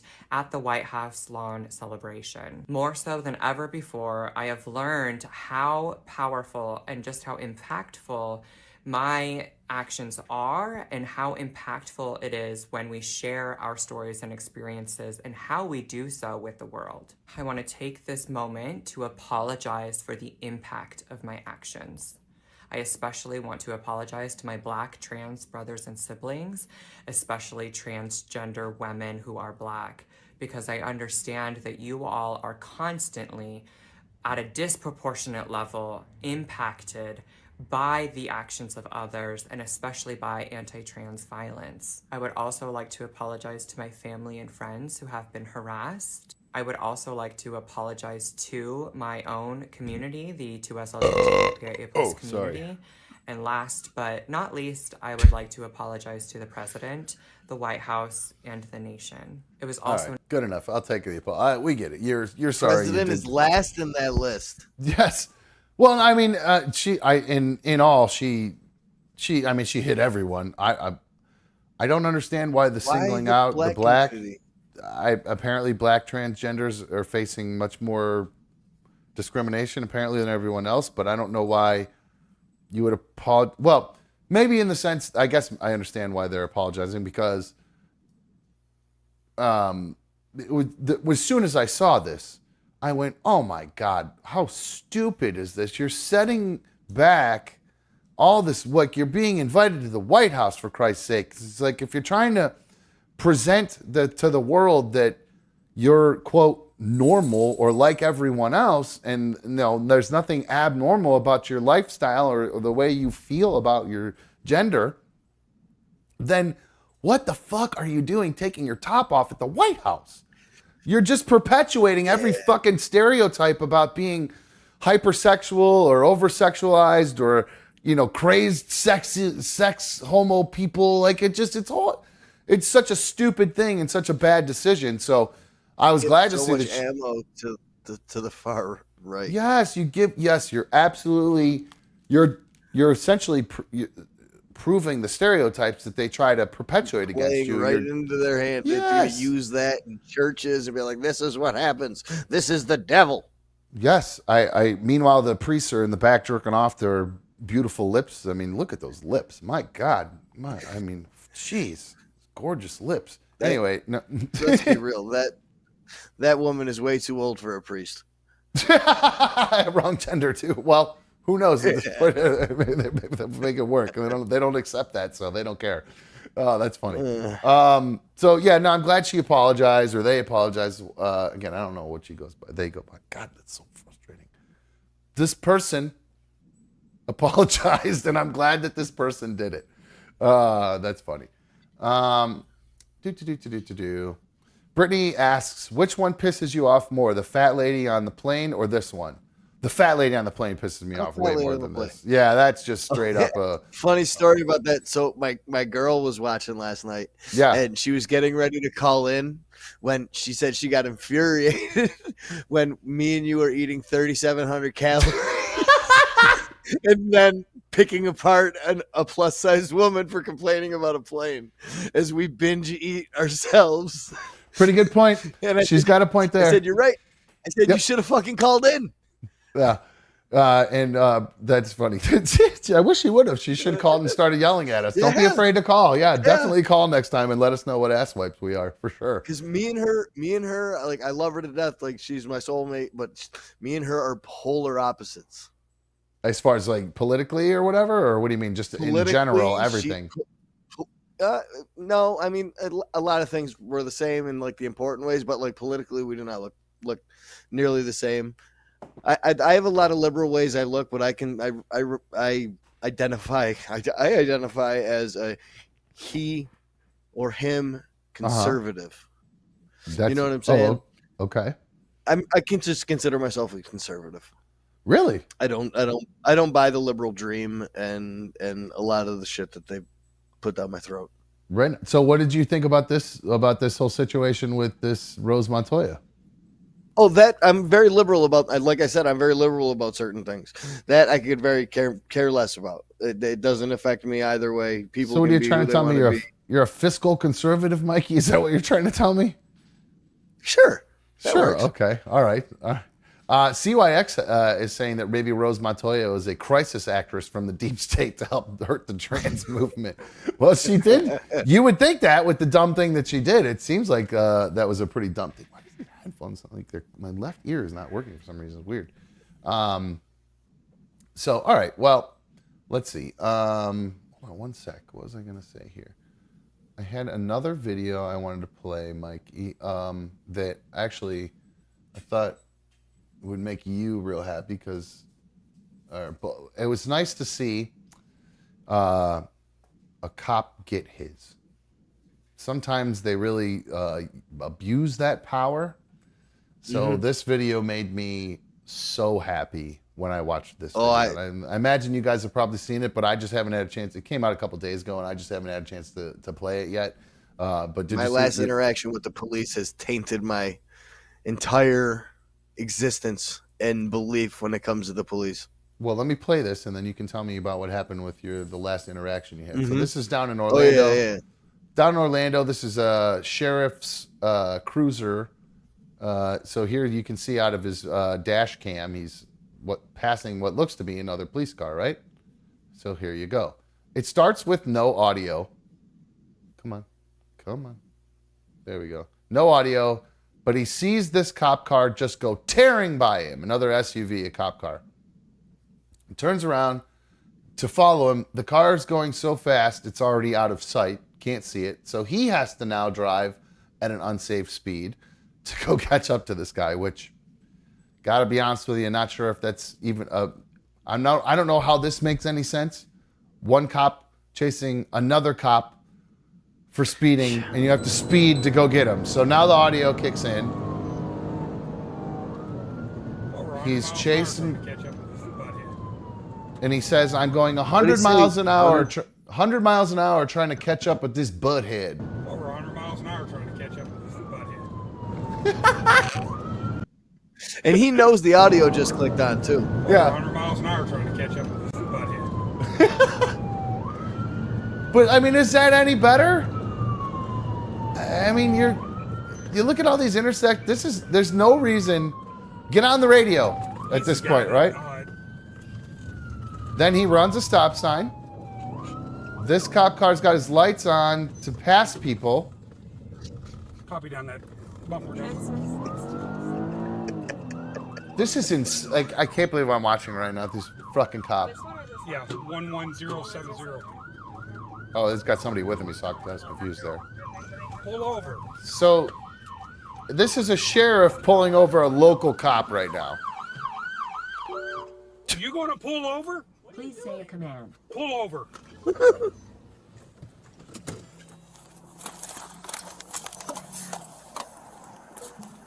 I love this 3113 to 313. God, I love this. What? I am going into work, my man.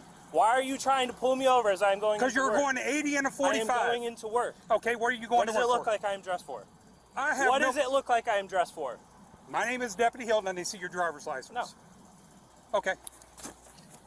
3113, copy at 1050. 10-4, I got a city Orlando PD taking off from a traffic stop. It's going to be X-ray Foxtrot 6207, XF 6207. You refuse to stop. So, that cop that ran away, fired as fuck. I love it so much. I love it. Gone, relieved of duty. And not even a question asked about it, too. They just fired that fucker like that. There was like... That's the second cop story we've heard this week of people fired right away. I know, but in Denver, too. Well, he didn't shoot a black guy, so they keep those guys around forever. But as soon as you run away from another white cop, they're gonna you're off the force. We can't have you around anymore. You didn't listen to the white cop. But no, I got such a huge and if you're a police officer, and I've had a bunch of police officers who have been my customers, so who are actually great people. So not all cops are bad, but there are so many of them who do shit. There are just so many of them who do shit like that guy does. And like people say one bad apple doesn't spoil the bunch. There's a lot of bad apples in that bunch that are making it spoiled. So trust me. And so you had mentioned before we played that video. So again, I'm happy he's fired. So what happened to you? Did you ever run in with a bad cop? Oh, dude, the last time that I drank and I got 5150, it was mental health arrest. I had like barricaded myself in my apartment after some people at my apartment complex were kind enough to call the cops because I was having an episode. Yeah. To put it mildly. What is an episode? Breaking stuff, throwing stuff, screaming. Kind of. Yeah. Just going wild. My girl had left, and she had obviously stopped and saw the cops going by or whatever, and or was talking to my parents. I don't know what the course of event was there, but I know that there was 2 lady cops that showed up at my house with my father. Oh, geez. And I was standing behind the door with the bolt locked and everything like that. And, you know, this isn't a story that I'm proud of. I'm not trying to glorify, you know, anything You're that not. I'm doing. You mean you're not bragging? You're not bragging like they were saying. Josh was saying earlier. You're not bragging about your. No, this is probably my biggest rock bottom of my life. This is the last time that I drank. Oh wow. Okay. Like this is so bad in my eyes, and I've even got PTSD from how bad it was. So I said, if I open the door, I'm going to come out fighting. And my father told the girl cops, don't have him open the door. Don't antagonize him. Just wait until backup gets here, because if he comes out, he's a big guy. He's going to ragdoll you two. And of course, they antagonized me to open the door. Oh man. So luckily for them, as soon as I opened the door, my father stepped to me. Grabbed you, yeah. And I went straight for my father. I mean, grabbed right onto him, started to went right into. My father wasn't going to hit me.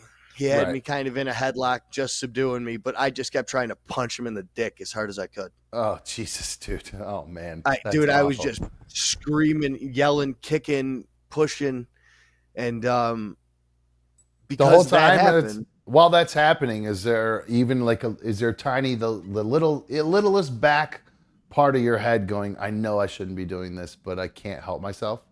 Red. Oh, no, nothing. Just not even anything. Red. Just didn't know nothing. Wow. Yeah, red.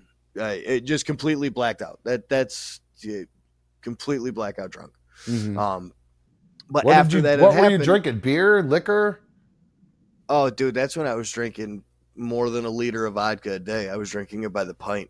Yeah, I don't think I ever really asked what you were, because I always thought your big vices alcoholics were more like uppers. I didn't really realize that you had gone down the booze train that far. I thought it was more just like party drugs. Age of 19 was cocaine. From 19 to 30 was opiates and heroin. From 30 to 33 was alcohol. Okay. Like, I've been through the entire gambit. The only thing I haven't been hooked on for a long period of time is meth, but I put that with uppers, so I don't have to try that. So I've been through every drug. I've tried to use every drug responsibly, and I can't do it. So right. I've you know what I'm saying? I've reached the end of my rope. I can't do anything responsibly. So your dad's got you in a headlock. You're trying to punch him in the dick. So I don't mean to laugh, but that's just funny. Yeah, no, the visual of you bent over trying to hit your dad in the D. And I don't know, is your dad a big guy? Like you're not like tall, but you're meaty, dude. You're a big dude in that sense. So is your dad? My father's 62 years old and built like a brick shithouse. Okay, so one of those old Italian been working dudes, out his entire life. Gotcha. Like, I get my workout habits from him now. Right. So like you had no chance of getting you had no chance of getting out of the headlock, is what you're telling me? He's also a 7th degree black belt.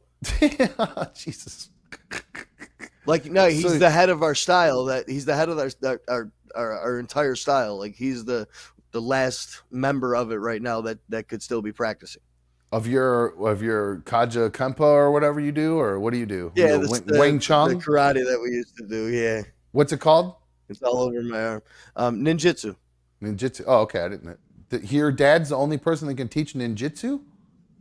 Well, no. Just for our specific style. Right now, he's considered the grandmaster of our style. It's been handed down from people to people to people. Okay, fair over enough. 25 years practicing. Now, what is the? Because every martial art has like their thing. Like Wing Chun is the art of bone breaking. What is your guys' art? Empty hands. Meaning what? You don't need no weapons to. Yeah, empty hands. Just all self-defense. Gotcha. All right. So, all right, you punch your dad in the dick. Regardless, who cares? Karate's karate.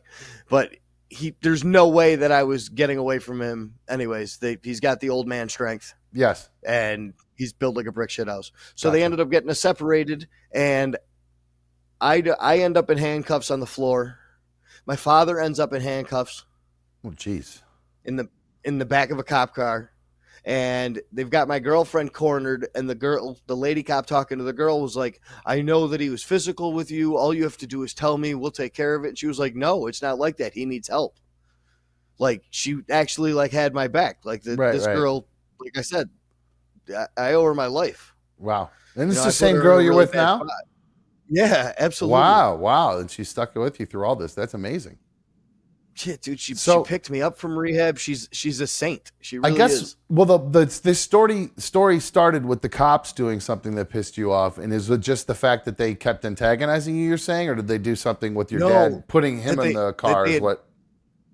That they had cornered my girlfriend and tried to coerce her into saying that I was physical with her or her child, or threatened anything that they could charge me with. Right. And the fact that my father protected the two cops by jumping in the way of it, never threw a punch or anything like that, and they had him in the back of a cop car for 45 minutes. What did they charge? Did they charge him, or what were they trying to charge him with? Obstruction or like assault? I was charged with like menacing and something else. I needed to get an attorney. It cost me like $1,100. Jeez, that's no fun. You and Amanda should hang out. No. I love you, Amanda. It's all right. I got a discount because I had used this guy before. You've been around the block, so all right. Yeah, it's not the first time. He called him up and said, I need you again. He goes, all right. All right, hold on. I got to get a beer. Well, Mikey, read a couple chat messages about everybody telling you how crazy you are. I'm going to grab a brew dog, and then I know it's getting late here, actually. I didn't realize how late it's gotten, so maybe we'll kick on some.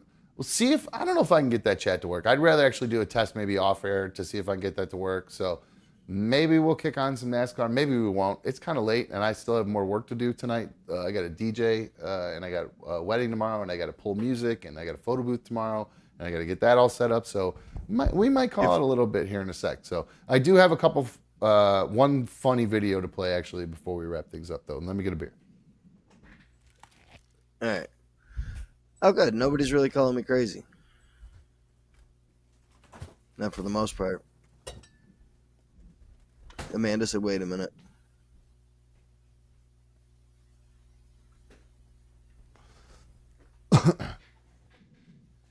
Oh, no, there's somebody.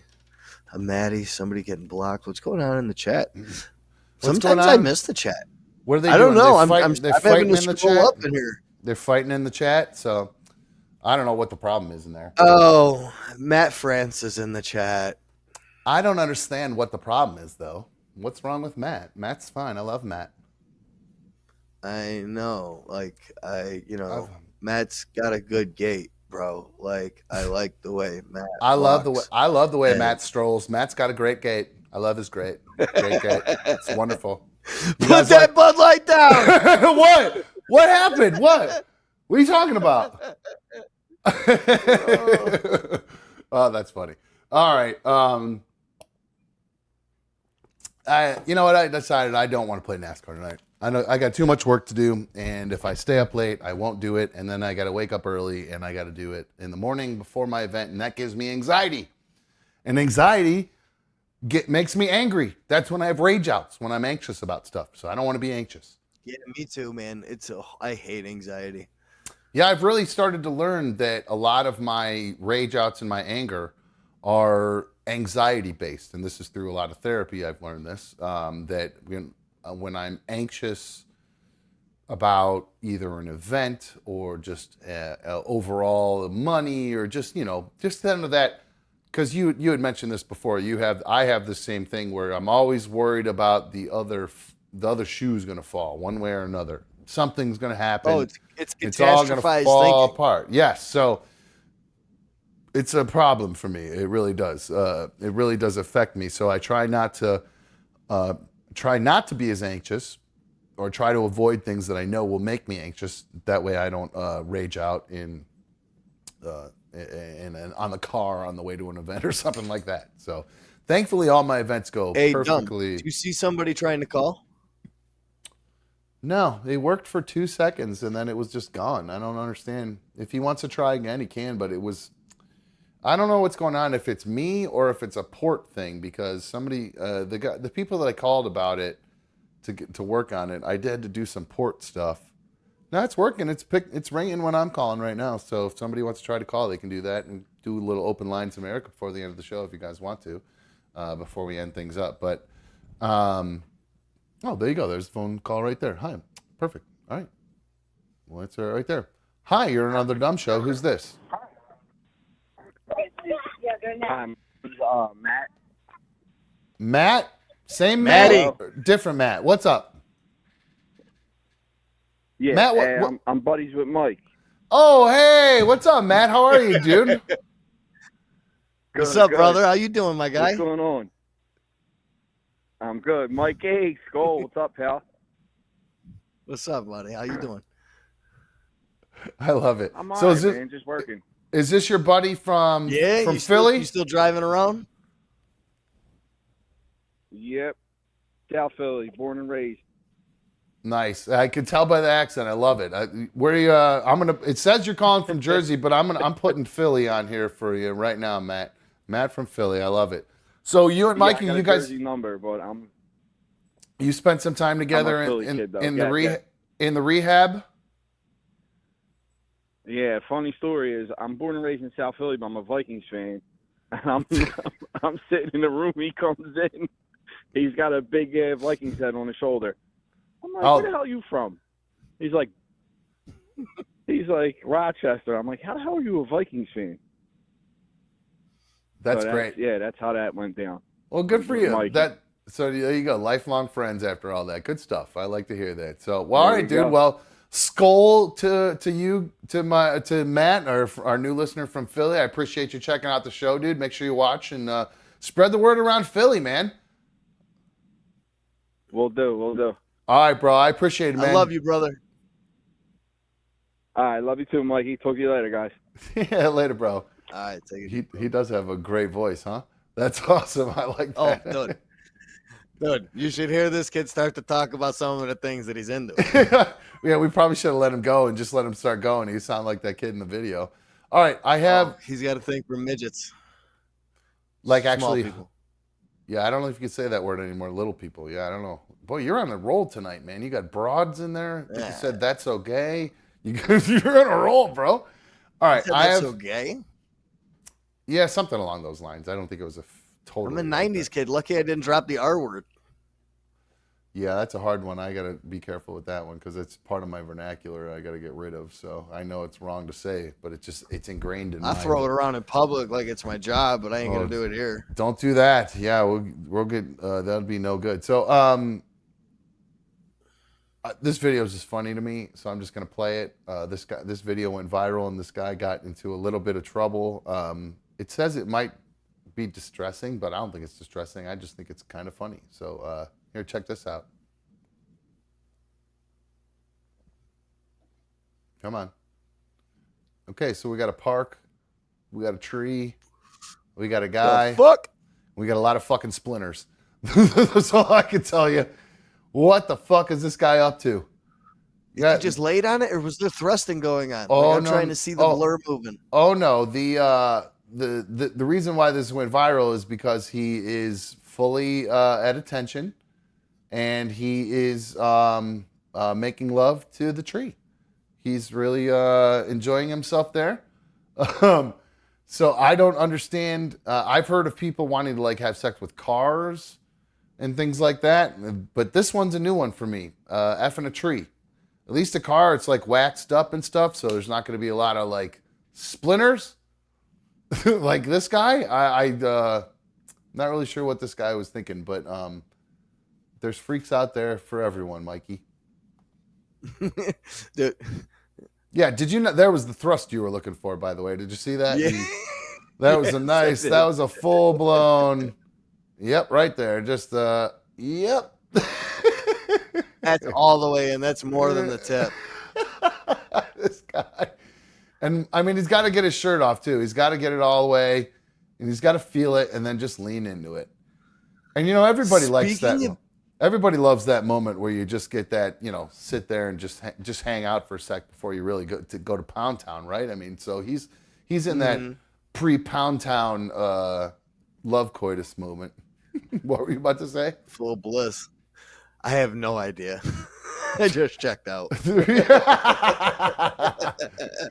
Too much lavender. That'll do it. All right. Oh, no, okay. it was my buddy threw me off. He texted me, and he said if I wasn't working right now, I'd tell some crazy stripper coke stories. So he's looking forward to calling in the future. We'll save those for another day for sure. I do have one more fun video. You guys like to watch fat guys fall? I like to watch fat guys fall. Some foreshadowing. This is one of my favorite fat guys. I have these are two of my favorite fat guys are Rick Ross and DJ Khaled. Because these two dudes have no fucking shame. Like when I was fat, this shirt didn't come off until I got on a radio show and it was like funny and entertaining. But like I never took my shirt off in front of people.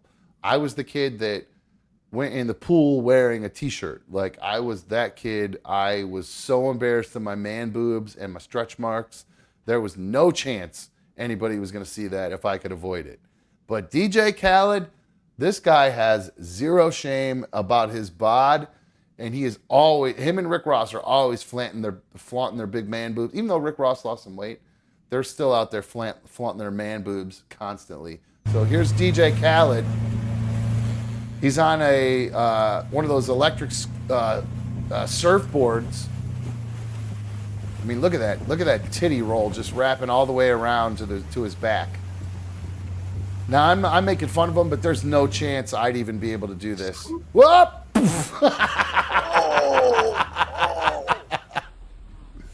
That was a hard fall. But then he got to do this. But he's so rich, he got to do that. So that's how he ended the rest of his day after completely biting it. So I love to see a good way fat... too high in the air to be for a big man. That's what I'm saying. That's why it was a great fat guy falling video, because he should know better than that. When you're fat, you know your limits. That's definitely one of your limits, is any kind of motorized thing that's going to lift you up out of the water while you're trying to get balance. Get the fuck out of here, dude. But if he pulls it off, he looks like David Blaine pulling off the impossible.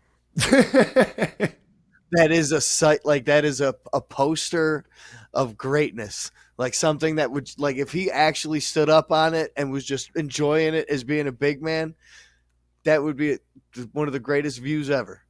It could be fun to see him just soaring, just soaring up there, and then boom. And Nugget Man, you're absolutely right. If I had his kind of money, I wouldn't care about being topless either, because we the best, right? That was another one. That was for you, Fathom. All right, guys, that's gonna wrap things up for us here on Another Dumb Show. Hey, Mikey, good week of shows, my dude. I appreciate you doing your thing, and you've been great this week, dude. So I really appreciate it, man. Thank you so much for being here and taking the time to do it. And I know you don't have to do this, and you're doing great. So I appreciate it so much, my friend. I appreciate the kind words, and I'm absolutely loving it.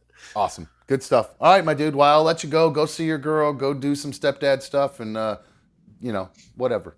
Or just smoke a bunch of L's and call. I can't even go over there tonight. She just found another. Did your car get repoed? Oh. No, she found another stray dog. Where I be hanging out, there's another dog now, so she's keeping some dog. Oh, when you said stray dog, I thought you meant like another guy who was in rehab or something. Like, Yeah, she definitely picked me out of the pound, bro. That's for sure. Oh, I love it. All right, well, you're the best pound pup I've ever met, my dude. I'll talk to you, my friend. Thanks, you have a good weekend, man. Have some fun and stay out of trouble, all right? Take it easy, buddy. All right, see you, dude. Alrighty, guys, that's going to wrap things up for us here on Another Dumb Show. Hey, if you've not had a chance to hit the like button, hit that motherfucking like button, please. I mean, get that out and just smooth it. Smooth that button down. Just like it, and like it good for me, okay? And then hit that that subscribe. And of course, if you don't have your notifications on, turn those on as well. And if you're not already officially officially a league member of the League of Dummies, you could do that by clicking the join button. It's $1.99 a month. You'll help me prevent my car from getting repoed, so I definitely would love to have your guys' support. I did see there were a couple super chats in there today, and I apologize that I'm not able to see those and give you guys the love for them in the moment that they happen. I pull the chat up and down in order to kind of stay on track, because otherwise you guys are just so interesting in there. I'll just end up reading the chat all night. So that's going to wrap things up, guys. Once again, hit all those buttons for me. Do your pal Dumb a solid. Everybody who's watching, if you've not told somebody about another Dumb show, make sure you tell them. That's the only way we're going to keep this thing going, guys, if you guys help spread the word. So the more you do that, take the clips we do, spread the shorts, share them, all that stuff. I would encourage you guys to do that, because that will only help us when I post the stuff about when we go live. Share it to your friends. Let everybody know. That way we get more people getting into the chat and chilling with us, because that's the way it's going to thrive, okay? All right, it's going to wrap things up. I appreciate you guys streaming with us here on YouTube, and we are out of here. See ya.